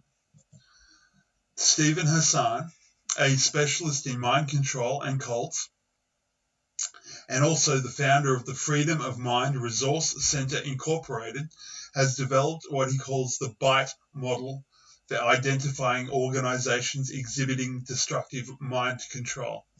And this is the BITE model. My mind control model outlines many key elements that need to be controlled: behavior, information, thoughts, and emotions.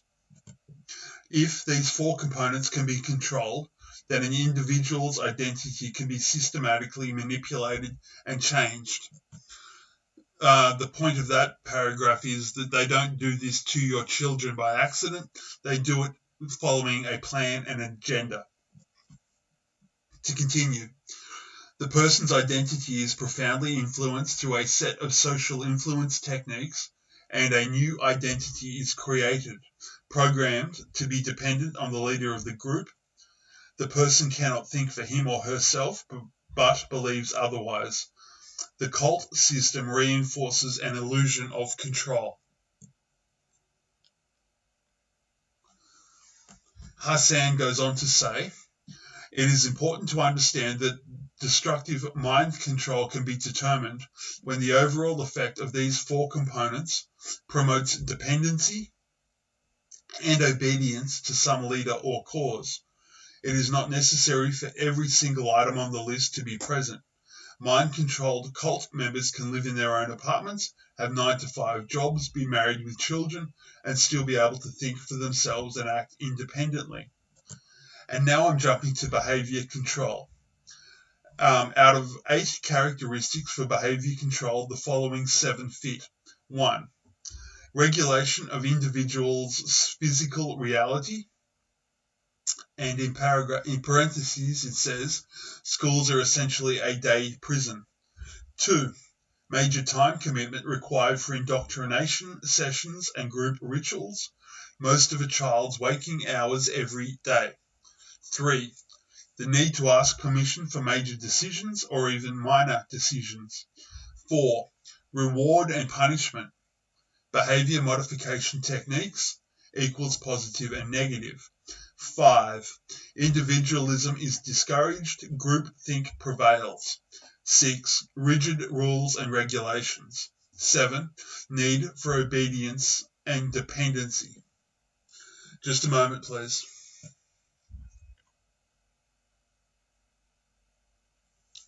I'm jumping ahead here to the paragraph called thought control. And out of 6 characteristics for thought control, the following 4 can be found in our modern school system. 1. Need to internalize the group's doctrine as truth. 2. Adopt loaded language, characterized by thought-terminating cliches. Words are the tools we use to think with. These special words constrict rather than expand understanding. They function to reduce complexities of experience into trite, platitudinous buzzwords. In parentheses, this means politically correct speech and thought. And then we have the third criteria of thought control. No critical questions about leader, doctrine, or policy seen as legitimate. And then number 4, this is the kicker. No alternative belief system viewed as legitimate, good, or useful. Don't expect a balanced discussion about alternative education models in a public school classroom or a school board meeting.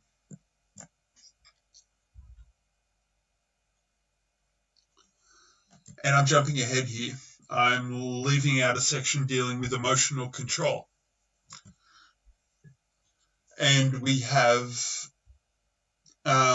is it a stretch to equate government-controlled schooling with cultic mind control? Looking at the historical purposes of public education as articulated by its founders, it is safe to say that mind control was at least one of the objectives. And again, I make the point they planned this. It was structured to do what it does. The long-term effects of this mind control on the adult population help explain why government-controlled education is never questioned, and any suggestions about replacing it with a more humane approach are resisted with an almost irrational fervour. And there you go. Destructive mind control as a public service.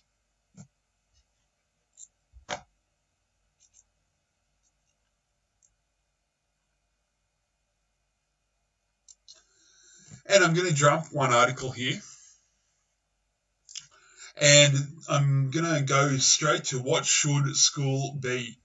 This isn't a great article, but it's the best I could find that fits the bill for the alternative approaches to educating our children.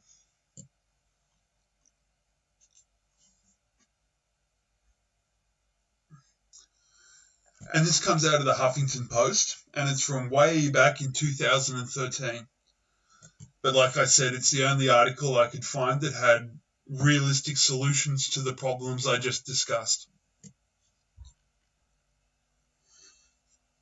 Okay, so this is by Kovi Biakalo for Thought Catalog. I grew up in a house of academics. Both my parents were university professors with varying degrees of contributions as public intellectuals in their respective fields.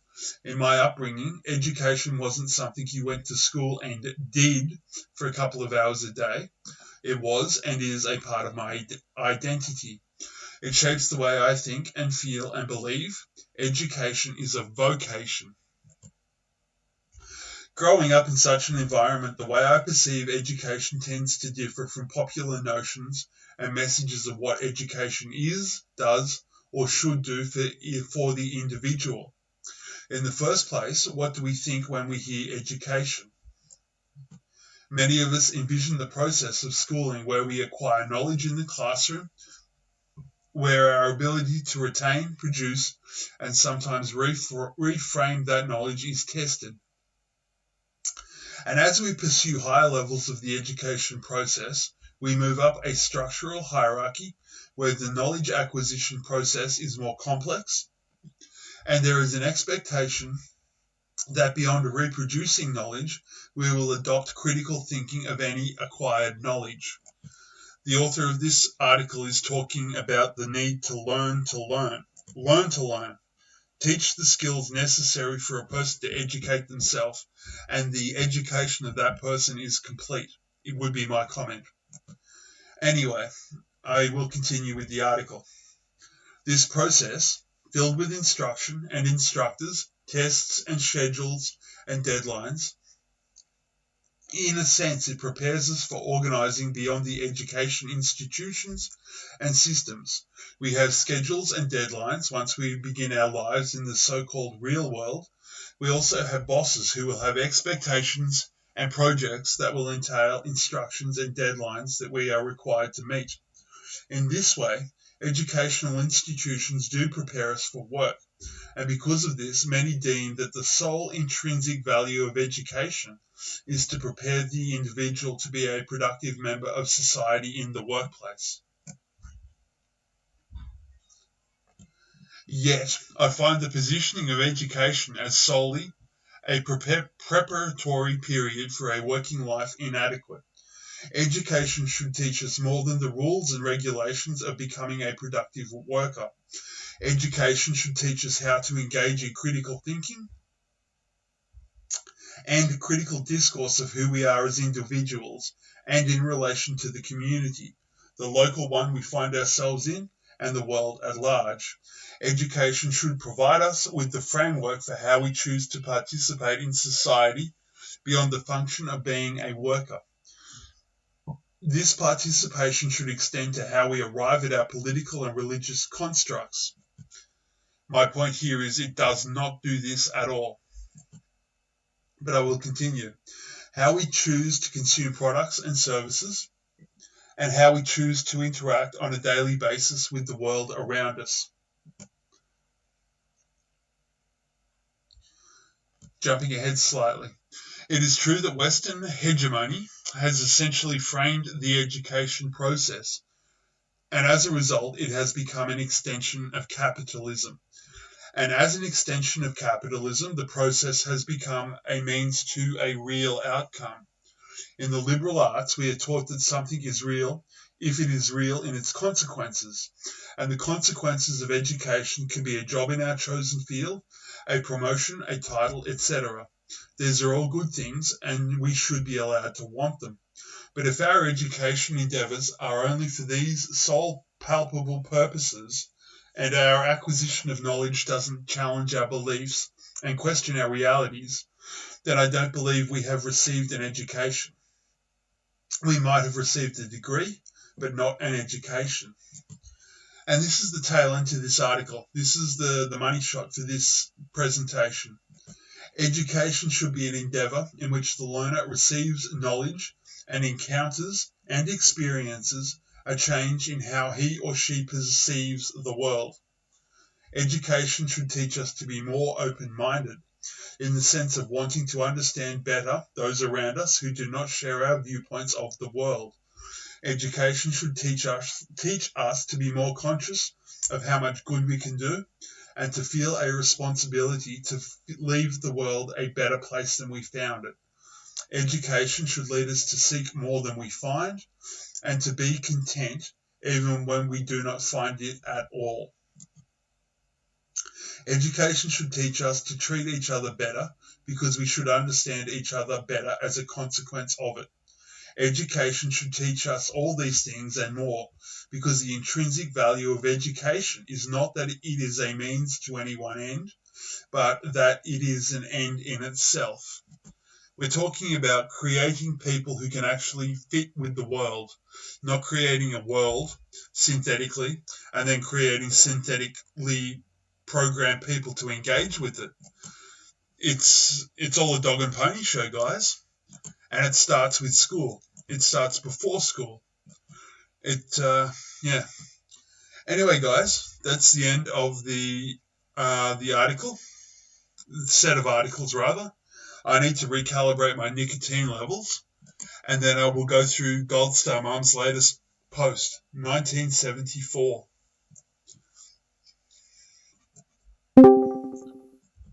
Yes, there we go. Songs. My name is Too Sweet.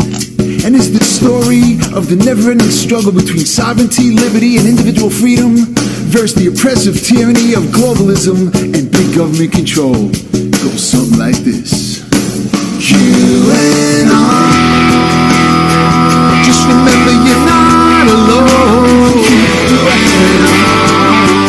Where we go one, we go all. Together we'll right the wrong. Give back the power to the people where it belongs. Nothing makes sense in trying to weaken your confidence. The deep state tension closer to achieving global governance. So by design to control your mind, keep you believing in the American dream and its wide picket fence. It's just a clenched fist, violence and intolerance that they use to resist any signs of common sense. They're obsessed like a monkey playing with a wrench and making a mess of the American dream till it no longer exists. It's a progressive plague dug up from European graves, using identity politics to divide and enslave. It's good versus evil, honesty versus deceitful. It's an uprising by the people, globalism betrayed. It was a cold November morn. It was the calm before the storm. You gotta trust the plan. It's an awakening to get back the power to the people where it belongs. Just remember you're not alone. Where we go one, we go all. Together we'll right the wrong. Give back the power to the people where it belongs. It's like a fungus, preying upon society's dumbness. Those easily manipulated morons among us, psychologically unhinged. Their thoughts make you cringe as they confuse my rule with the principles of equal justice. Emotionally unstable, intellectually incapable, conversation outside a safe space without being confrontational. So much hate in their hearts, it's reprehensible. Like a pedophile on trial, trying to defend me indefensible. Sovereignty in American exceptionalism versus open borders, new world orders. It tastes the police state fascism, due process under the law, equal justice for all. For socialism, algorithms, and big government control. It was a cold November morn. It was the calm before the storm. You gotta trust the plan. It's an awakening to get back the power to the people where it belongs. Just remember you're not alone. Where we go one, we go all. Together we'll right the wrong.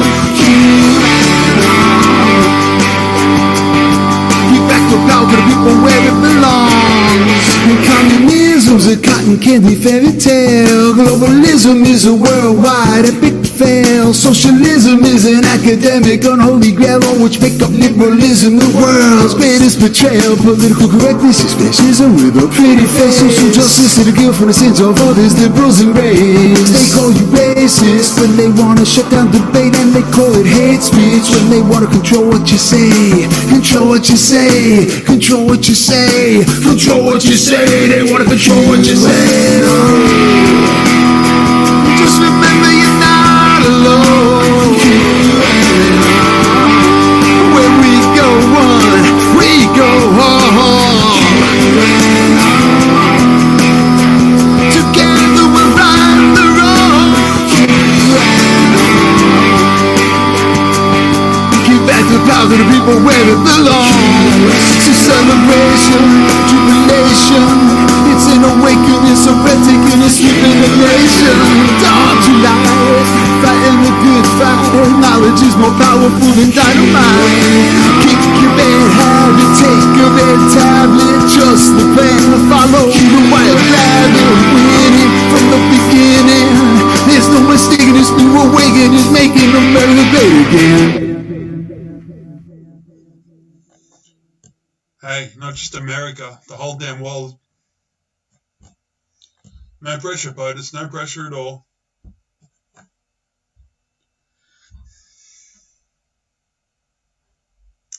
Anyway, guys, I've lost YouTube for the moment. I have to bring it back up on my second system.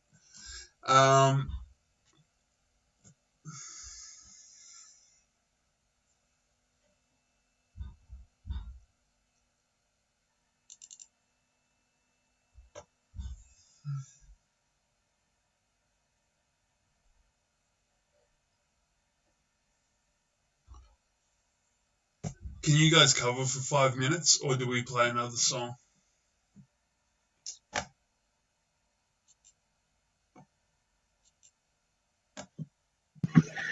I'm game, whatever you wish.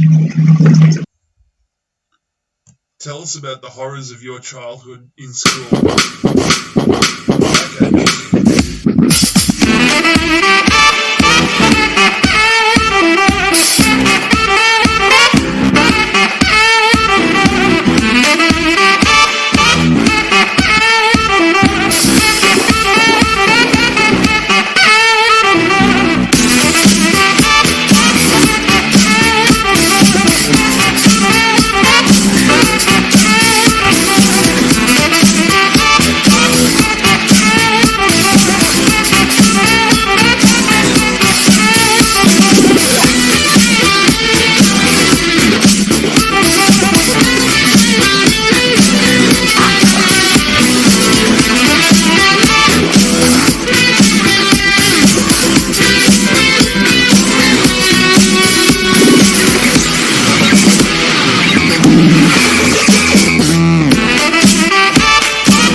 Okay, guys, we got 43 minutes to fill, and I'm out of ammunition. How do we spend the next 3/4 of an hour constructively? Did you What see about what that I other? dropped? I'll scroll back now, Gold Star.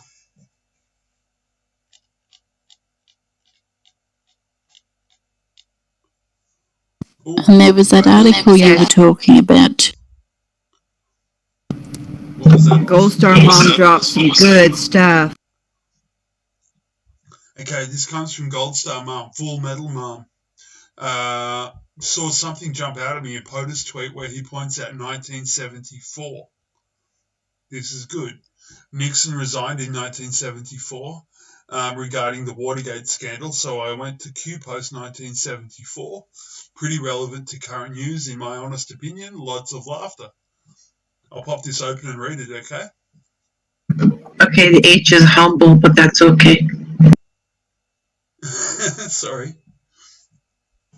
Okay, post 1974. Trust the plan. Huber has everything. And for those of you not up to speed, Huber has had a staff of 500 people, and he's been going for at least 18 months. You don't have a staff of 500 people sitting on their hands for 18 months. That much is certain. I also know a little bit about Huber's background. He's a devout Mormon. Apparently the guy is spotless, but I'd want some dirt on him, otherwise I wouldn't be able to trust the guy at all. But anyway, it looks like Huber's the real deal. Huber's going to bring the pain. And this is post 1974. Trust the plan. Huber has everything. If the fake Steele dossier constituted the bulk of the facts submitted to FISC to obtain FISA warrants against POTUS. Dossier dismissed as fake or baseless. If Mueller was appointed as special counsel based on the dossier, and the dossier was proven to be fake/disinformation, and the dossier was proven to be the bulk of the information submitted to FISC in order to obtain the warrants, FISA signers premeditated neglect to disclose the actual facts. In parentheses, this means lied. Then how is Mueller still SC?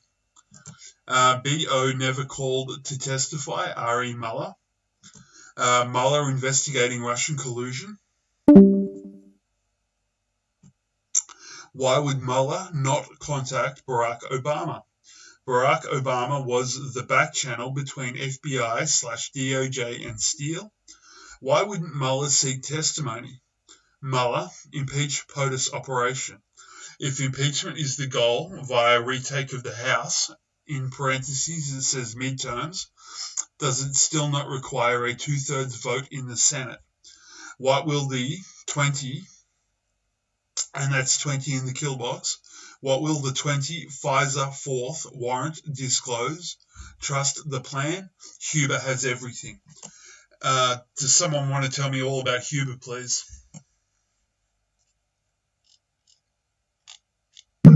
I don't know how to explain Huber, but Huber doesn't say anything, which is good stuff. But he's a good guy.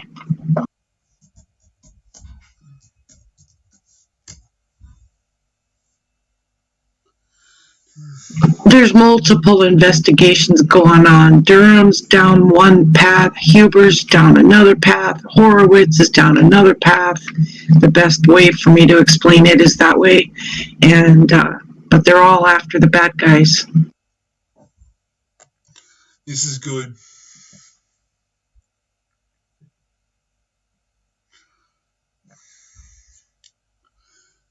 Okay, to continue with Gold Star's drops, we've got post number 4.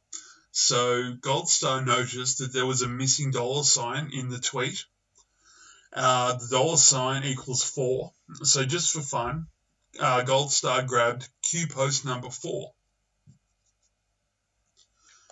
And this is Q post number 4. POTUS 100% insulated. And it reads, some of us come here to drop crumbs, just crumbs. POTUS is 100% insulated. Any discussion suggesting he's even a target is false. POTUS will not be addressing Nation on any of these issues as people begin to be indicted and must remain neutral for purely optical reasons. To suggest this is the plan is false and should be common sense. Focus on military intelligence / state secrets and why might that be used versus any three-letter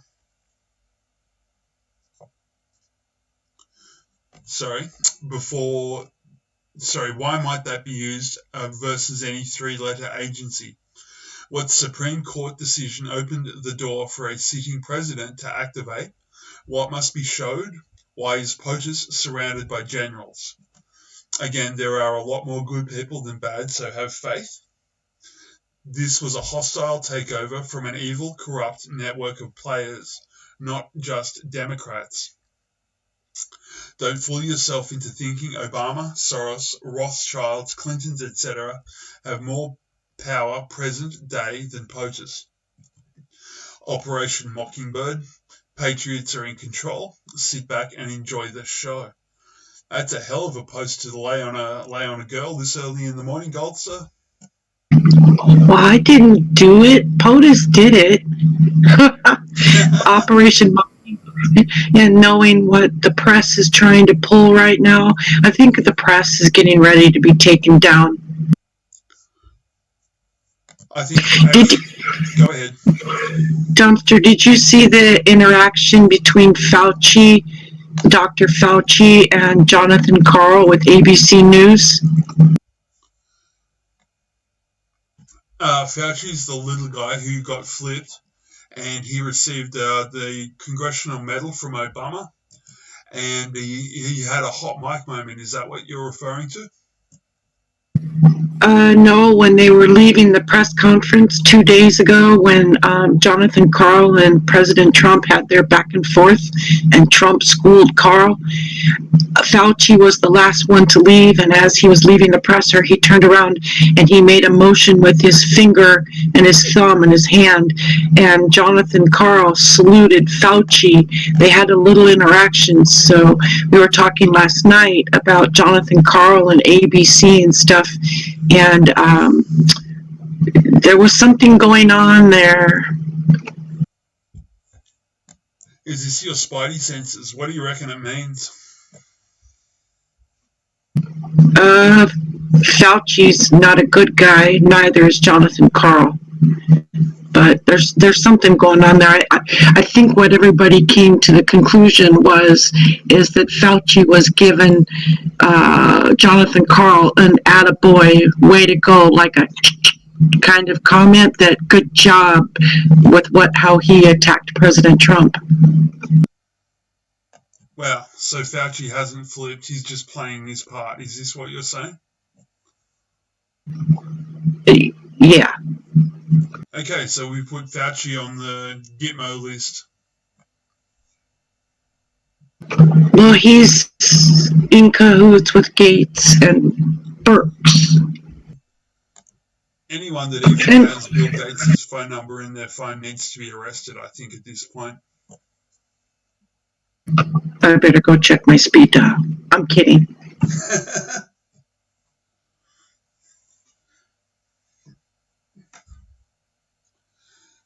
Anyway, guys, I've lost YouTube on my backup system for the fourth or fifth time this evening. I'm just waiting for YouTube to come back up, and we've got a solid half hour. Let's use this for good work, shall we? Hey, Dumpster, I'm just putting through some notables to you now. Beautiful. I'll try and bring those up immediately. Like I said, I have to reboot my second system.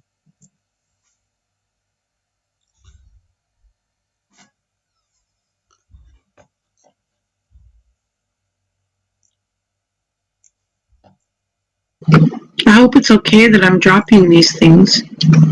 No, very good. Very, very good.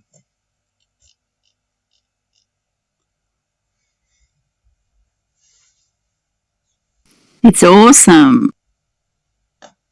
Well, on that last post that I dropped there, I nearly jumped with joy. I went, oh my God, Washington crossing the Delaware. We all know the history behind that, I think.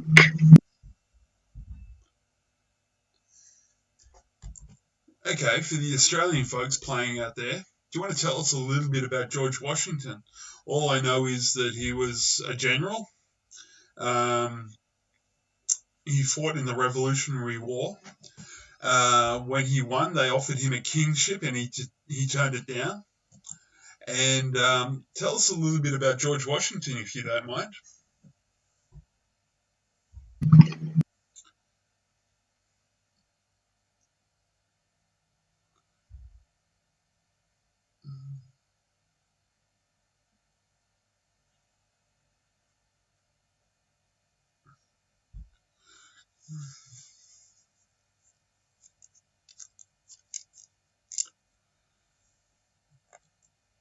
And I've got internet troubles as well on both systems. Damn. I'm not surprised. It's 4:10:20. I'm not surprised.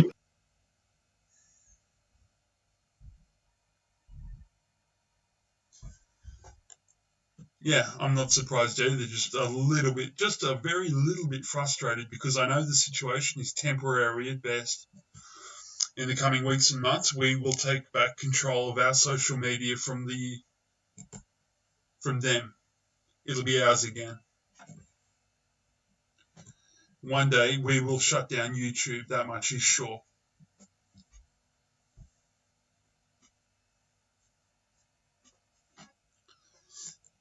Think about it, guys. We're just using software to communicate. Anyone in their basement can make a software platform that does what we're doing at the moment. And as soon as we have one that doesn't get bought out by Google, as soon as it gets launched, like DuckDuckGo did, we will be able to freely communicate with each other. And that is absolutely priceless. I don't want to see the wildness and anarchy of 4chan, but I do not want the jackboot of YouTube on my face. That's for sure. There's got to be a happy medium at some point.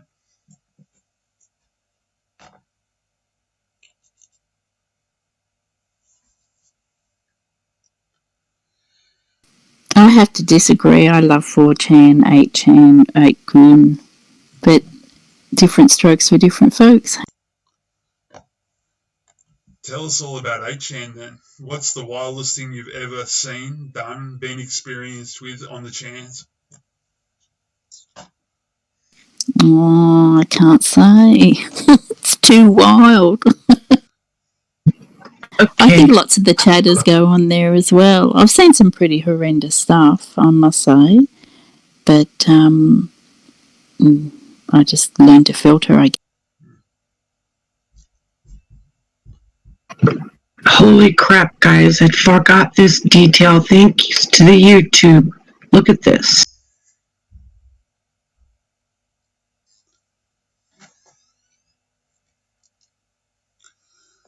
Okay, we're looking at the Durham boat, Durham Historical Society. Durham boats were confiscated by George Washington and used to carry his army across the Delaware River at a spot known as Washington's Crossing. That would be in Pennsylvania, I think, in order for his troops to surprise the Hessians at Trenton on Christmas Day 1776. A Durham boat could make the trip from Durham to Philadelphia in one day.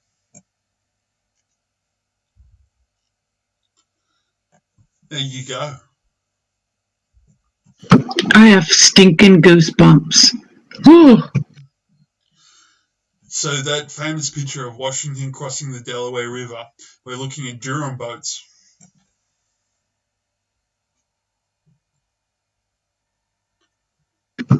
And Durham is one of the investigators.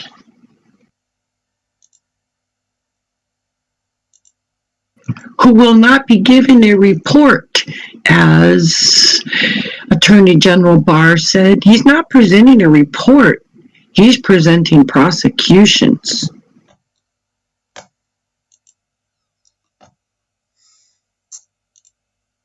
And that's D-class, right, guys? I've completely left YouTube. Sorry, guys. You can hear me, but I cannot interact with you. I'll try and reboot my computer for a third or fourth time.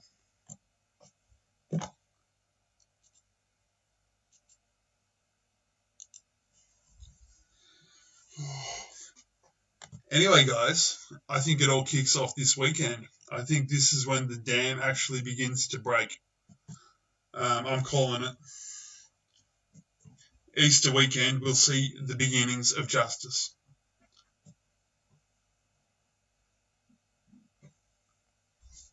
I'll bet you guys a donut. By the end of this weekend, we will be living in a different world.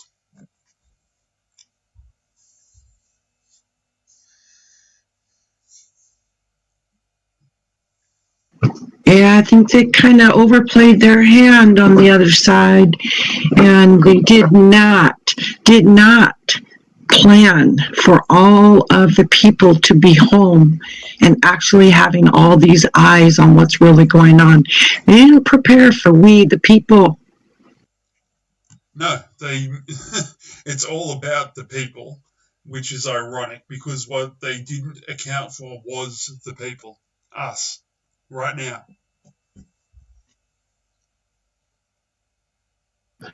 Do you have any objection to me reading Q Post 14?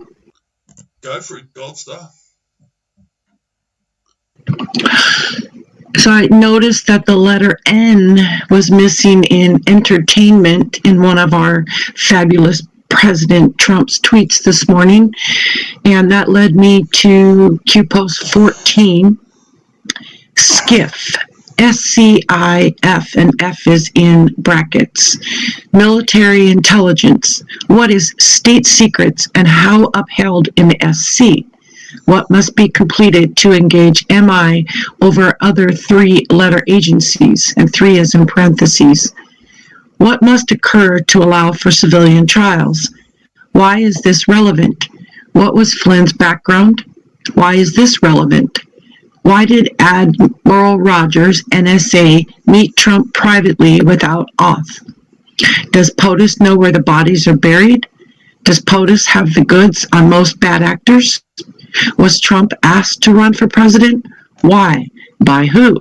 Was HRC next in line? Was the election supposed to be rigged? Did good people prevent the rigging? Why did POTUS form a panel to investigate? Has POTUS ever made a statement that did not become proven as true/fact? What is POTUS in control of? What is the one organization left that isn't corrupt? Why does the military play such a vital role? Why is POTUS surrounded by highly respected generals? Who guards former presidents? Why is that relevant? Who guards HRC? Why is Antifa allowed to operate? Why hasn't the MB been classified as a terrorist org? What happens if Soros-funded operations get violent and engage in domestic terrorism? What happens if mayors/police comms/chiefs do not enforce the law? What authority does POTUS have specifically over the Marines? Why is this important? What is Mueller's background? Military? Was Trump asked to run for president with assurances made to prevent tampering? How is POTUS always 5 steps ahead? Who is helping POTUS?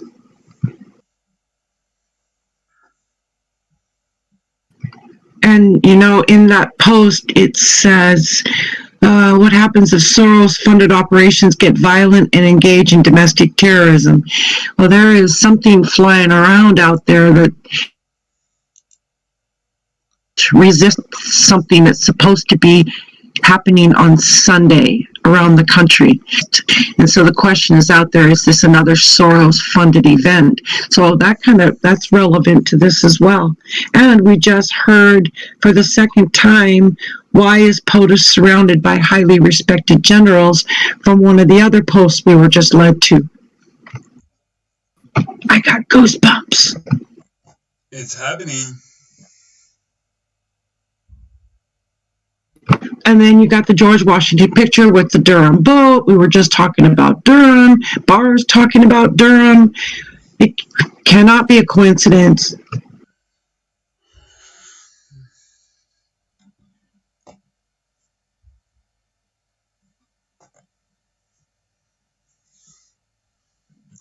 This is what we've waited for, and now my computer won't cooperate. Sorry guys, I'd love to be able to chat with YouTube, but I can't at the moment. I will reboot again.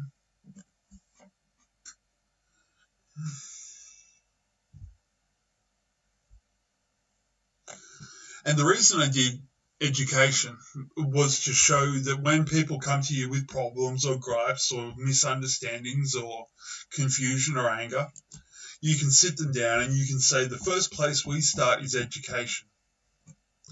And you explain why education in its current form is bad for a child, why a better education system would produce better people, and then you explain to them why better people is an asset for everyone.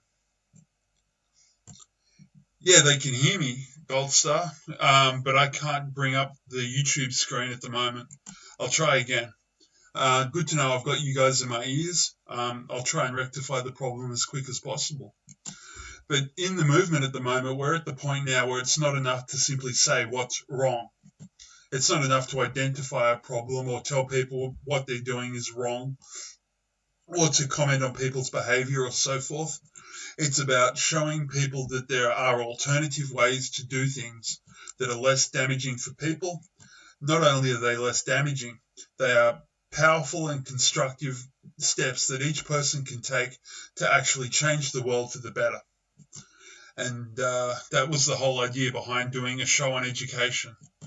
I remember my education, and all I did was sit there and daydream and doodle and draw pictures and read comic books and so forth. And then I got to go home, and then, well, once I was at home, that's when I actually began my learning. That's where my education was. It was outside of school. It wasn't in the classroom trying to please some 30-something-year-old woman who had, I don't know. I mean, we all know that our teachers have their personal problems and personal issues, but you don't want a person with that kind of personal problem and that kind of personal issue in control of your children. Let me put it that way. My teachers, I saw them for what they were. They were just people, but they made me believe they were more than people. And that's a very unhealthy way to raise children. You should always teach people that people are just people.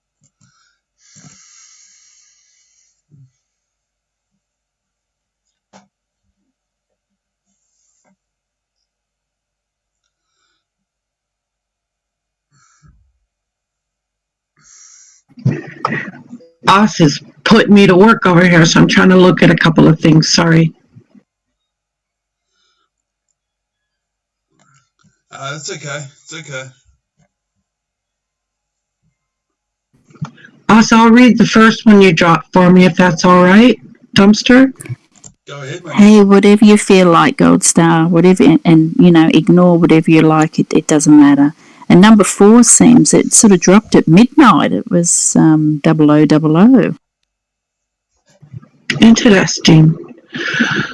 All right, so if you could drop that in the other places, I'll go ahead and I'll read article number 1. This is from today, posted by the Washington Examiner. One moment. Michael Cohen moved to solitary confinement for being an asshole. Cohen was transferred Wednesday to a disciplinary section of Otisville Federal Correctional Institution, according to Reuters. Trump's former fixer had previously been housed in the minimum security portion of the prison.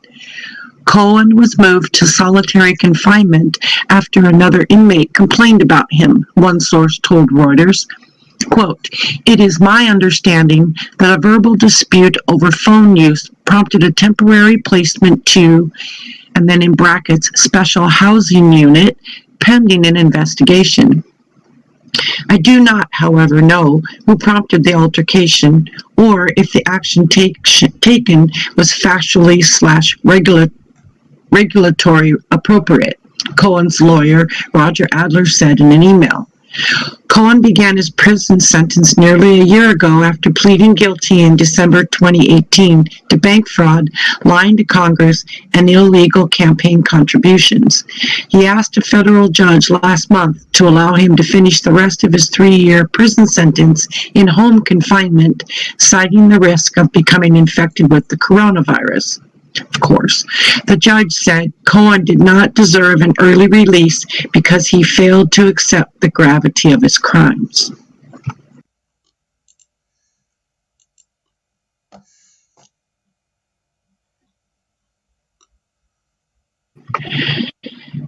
And another article.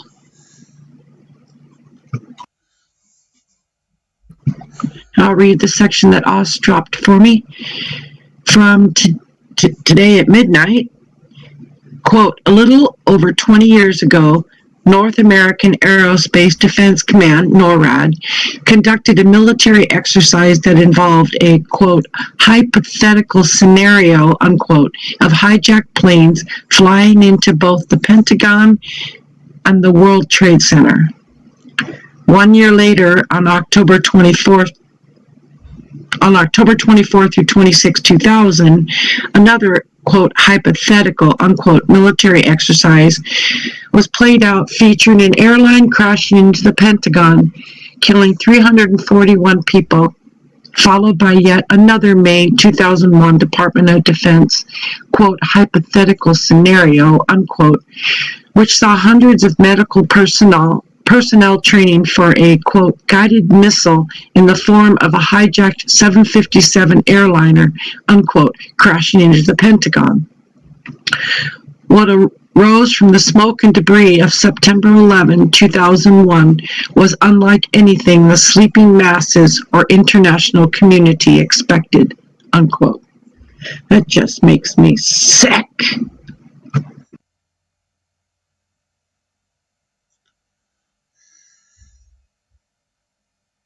It makes me sick because I know, like most all of you, you all know exactly where you were and what happened that day when we all watched those towers fall. And I will not forget my son coming home from school that day saying, Mom, this changes everything. And now look where we are. I can't get the image of the falling man out of my head. That was the worst part of the whole thing. The falling man, he crossed his legs and he was waving his arms around as he fell from the building. That sums it all up for me. That's the first thing I saw when I turned on the television that morning. And the good thing about that, well, hang on, let me explain this. The 9/11 event brought Americans together. The current events and the current situations that we are going through together as a planet will help to bring us together the same way, but there won't be that little manipulative black hand in the mix. We will actually be in control. We will be able to enforce our power on the situation. We will be brought together by the problems that confront us, and we won't just come together to change the situation. We will remake the situation in our own fashion. That's what this is all about. It's about building the future. And we have an opportunity like none other ever. We have the most educated, we have the most proactive, we have the most information-saturated population that you are ever going to have.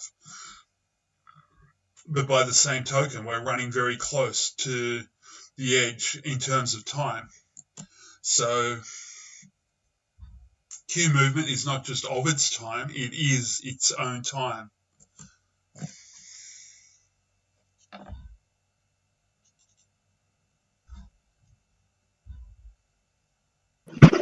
Yeah, and we need prayer. President Trump needs prayer. All these people, we need to pray that hedge of protection and keep it going. You guys, I just can't shake the goosebumps today. I don't know about the rest of you, but I am just tingling. I've already been told this evening, and I cannot access my records at the moment. I was going to do this for the end of the show. But a little bird has told me to expect indictments today. 3 of them, 3 big names. One of the names is Brennan. I sure hope so. It's about time too, Q.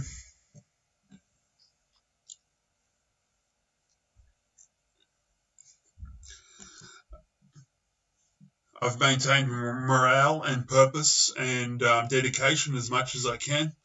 At a certain point, though, I have to give it over to higher powers and hope that they have my best interests at heart. And I'm sure you do, Q and Q Team and POTUS and the rest of America for that matter. But I want to see concrete actions taken today. I want to be able to go to bed this evening knowing that there have been concrete steps taken towards ending these people's organisation, whatever you want to call it. It's just a gang of people who are just screwed up in the head. All they want to do is screw up other people in the head. And they want to transmit that culture throughout time to enslave us all. No, sir. No, ma'am. That's not happening on my watch.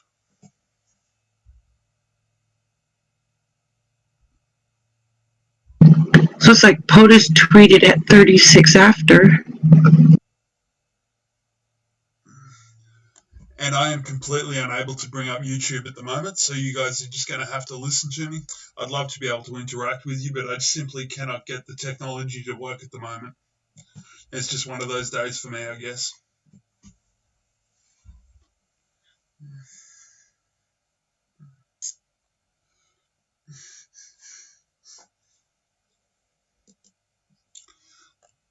You want me to go ahead and read this for you? I dropped him in backwards order. I apologize. But there's the tweet. Okay, tweet from Donald J. Trump. Not good, Greg, but it is what it is. Have to save the airlines. And then I will read the corresponding Q post. 8:36. Operation Fiddler and Russian link. Link is in it, all capitals. And this is from the 3rd of March, 2018. Expand your thinking. Who leaked Vault 7 to WikiLeaks? Who returned fire? OP, Operation Name Fiddler, at Snowden. Mission 1, Infiltrate. Mission 2, Centralize. Mission 3, Secure. Mission 4, Expose to Harm. And then it has a line where it says in parentheses, date. And then it says in parentheses, White House interference. And then it says in parentheses, White House directive. Then the next line is Mission 5, Russia link. Then it's got a rather cryptic line. This actually bothered me the first time I read it. And in parentheses it says 2013 timeline of events. 1st of the 17th, 14. Think, learn. Mission 6, Fiddler. Delta, Ghost, Prime. Mission 7, Classified. Mission 8, Whistleblower Traps, Jobs, C-3567K. Then it reads Mission 9, Censorship. And then the final line is Classification plus Relay, Q. I think some people just got some instructions is what I think. D-class. We needed C before D. So I think people have been talking that the C maybe actually means the children before D-class. So we'll see as it goes, right?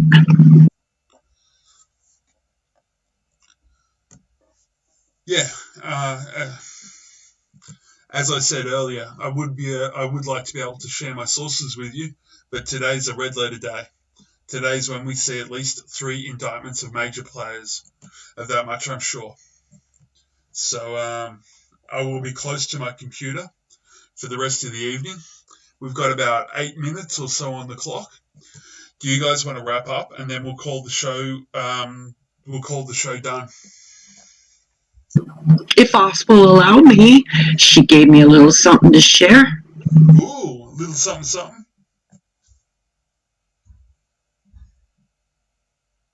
Hey, go for it.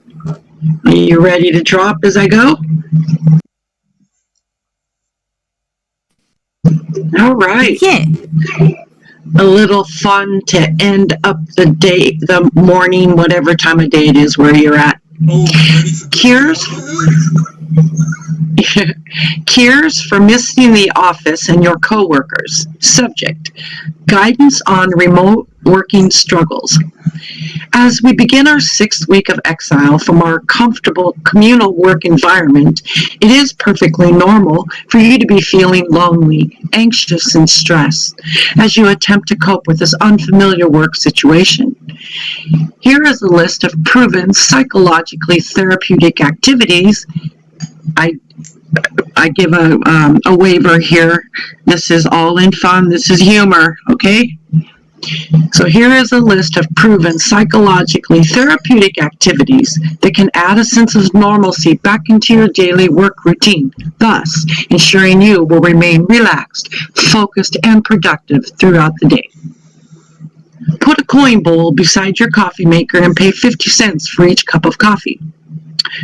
Get your morning coffee and go into another room and talk to imaginary coworkers about the weather, your morning commute, and current news items. Stack 5-gallon water bottles in your hallway. Open your refrigerator and put all your items in plastic grocery bags. Label the bags with random names and rearrange the bags each morning. Nail your windows closed.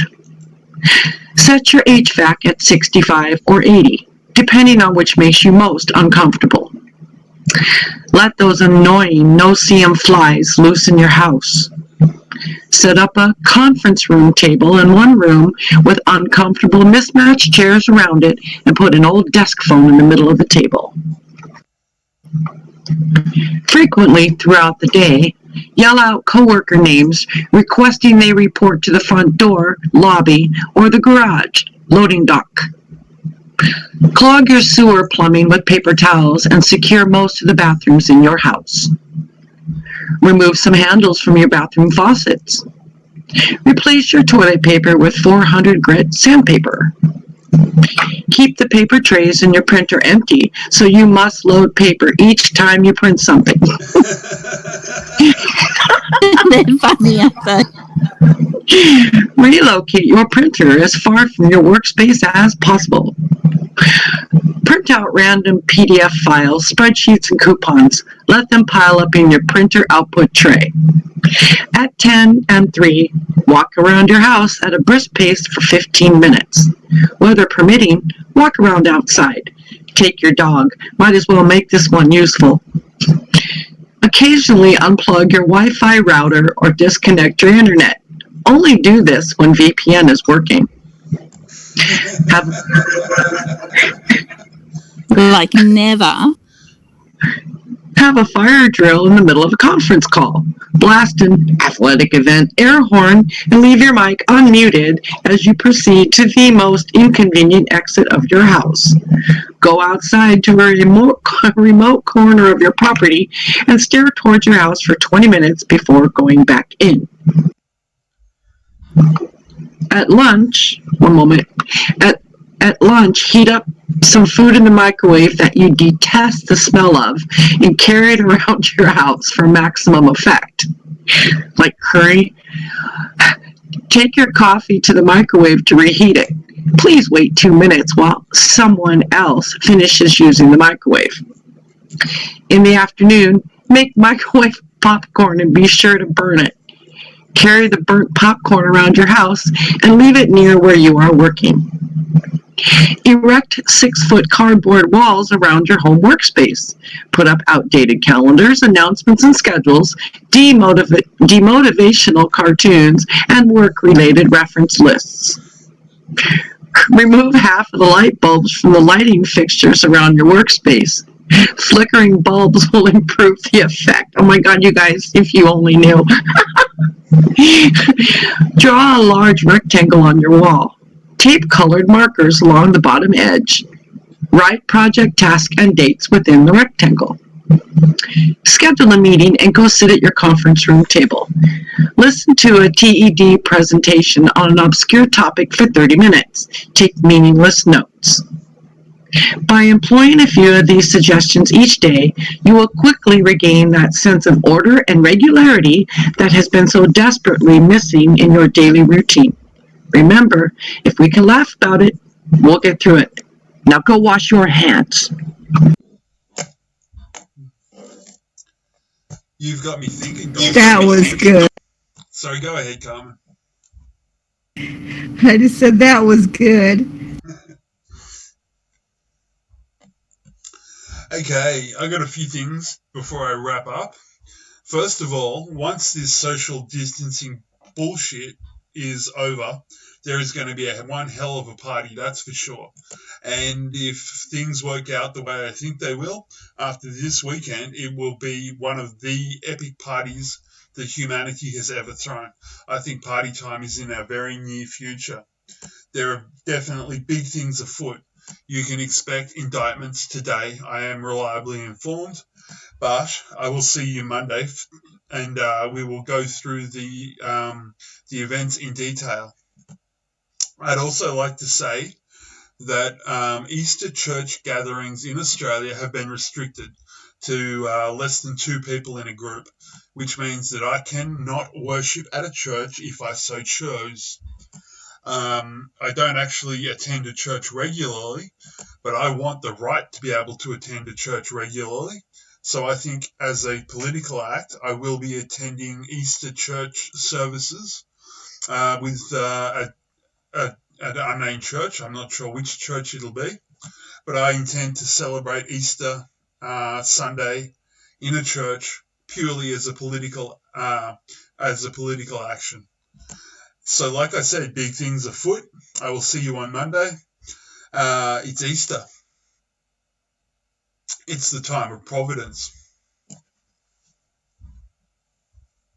Okay, well, thanks everyone for joining us, for participating, for bringing good news to us through chat. Thanks so much for reading that Gold Star. Awesome. Carmen, I can't wait to talk to you after the show. Happy Easter, everyone. Prayers and blessings, and may God protect POTUS and all operators and everyone. Amen. God's blessings. If you do intervene on the earth, now is the time to give us a bit of a hand, mate. And if you don't, we'll do it anyway and cut the difference later. And if I may say a couple things before we go. Certainly. Go to the store and get some seeds. Go grab your seed potatoes and get them in the ground, because you should be planting your taters on Good Friday. I got 60 of them in yesterday because we got rain coming, so I didn't want to miss out. But I wish you all the best, and enjoy the weekend, and I pray for all as well. And my YouTube people, my peeps in YouTube, sorry I couldn't interact with you more. My computer decided to crack the shits and just not work for me at all. I will have that fixed by the next time I see you. And by the next time I see you, we will have concrete events to go over and discuss and laugh and celebrate. It's about time to pop the champagne. I think it's getting very, very ready to pop the champagne, so to speak.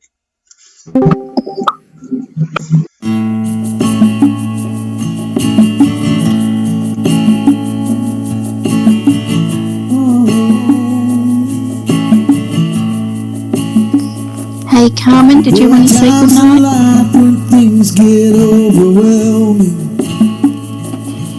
Love you guys. As long as I can go. When I need the Oh, sorry, I didn't know I queued the song. Sorry about that, I couldn't hear. It's okay. Lord, you're there, you bring comfort to my soul. And I believe believe in you, every word that I've heard, and I know it's true. And when I'm walking through the valleys, you will lead me through. 'Cause I believe you're with me, and I will trust in you.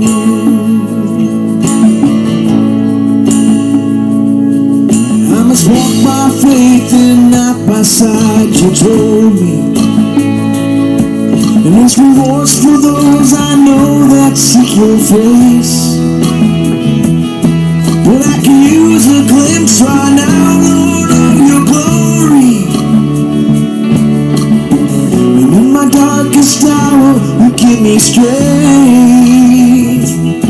'Cause I believe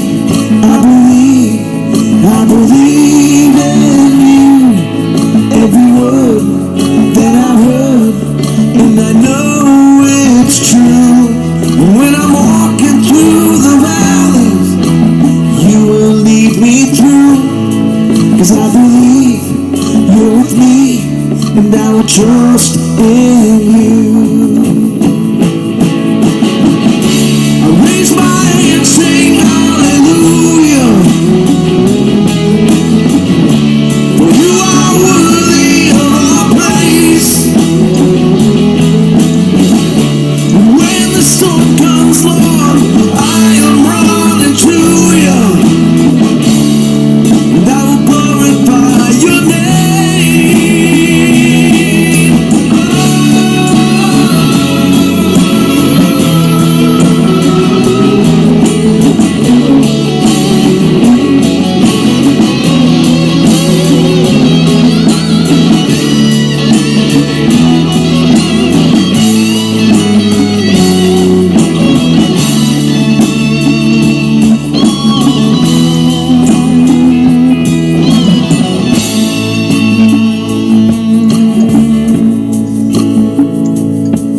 Lord, you've walked my shoes and filled my pain and suffering.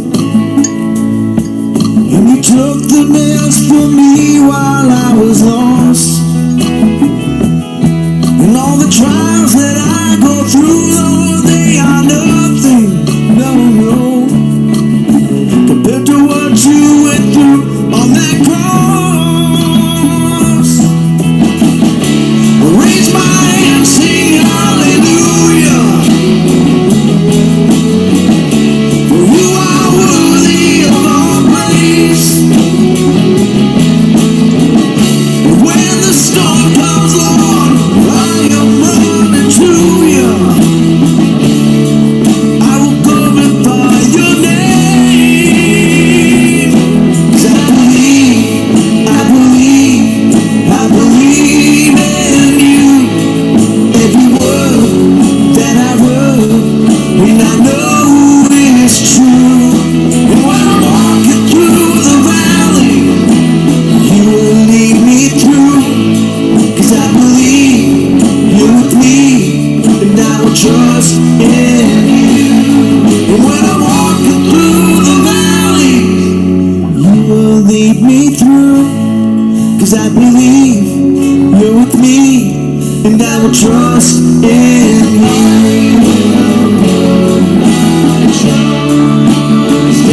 Trust in you.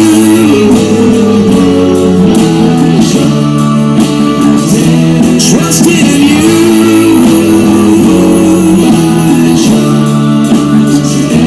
Trust in you. Okay, guys, I'd love to be able to say goodnight to YouTube, but I simply cannot see you guys. So know that I love you, know that I respect you, know that I want to see you on Monday because we're going to have good news over the weekend. Carmen, honey, if you want to close this out with a prayer, just let me know when it's time and I'll end the stream. Peace and love and best wishes, and know that your efforts in this movement have been successful. We're working towards a concrete goal at this point. It's not hot. It's actually happening. And even though I've lived the last 2.5 years of my life in anticipation of this event, I can't actually bring myself to believe that, oh my goodness, we actually have a chance. We actually have a chance. More than a chance. We got God on our side. We win.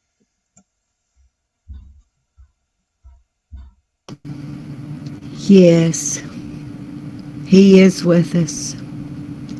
And Father, we do thank you for this day and everything that it means to us.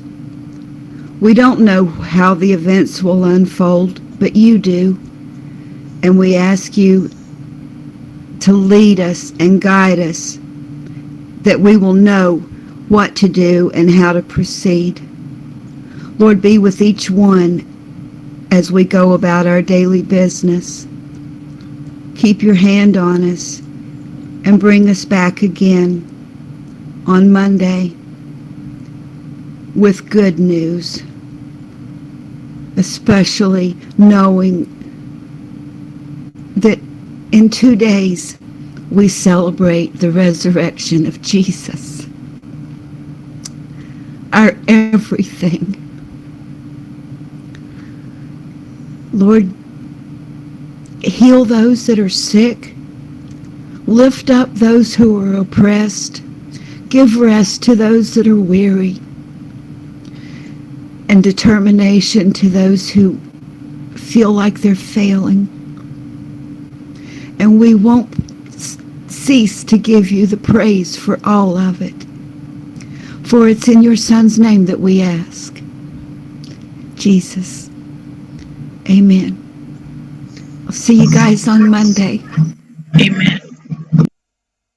Amen. See you all on Monday.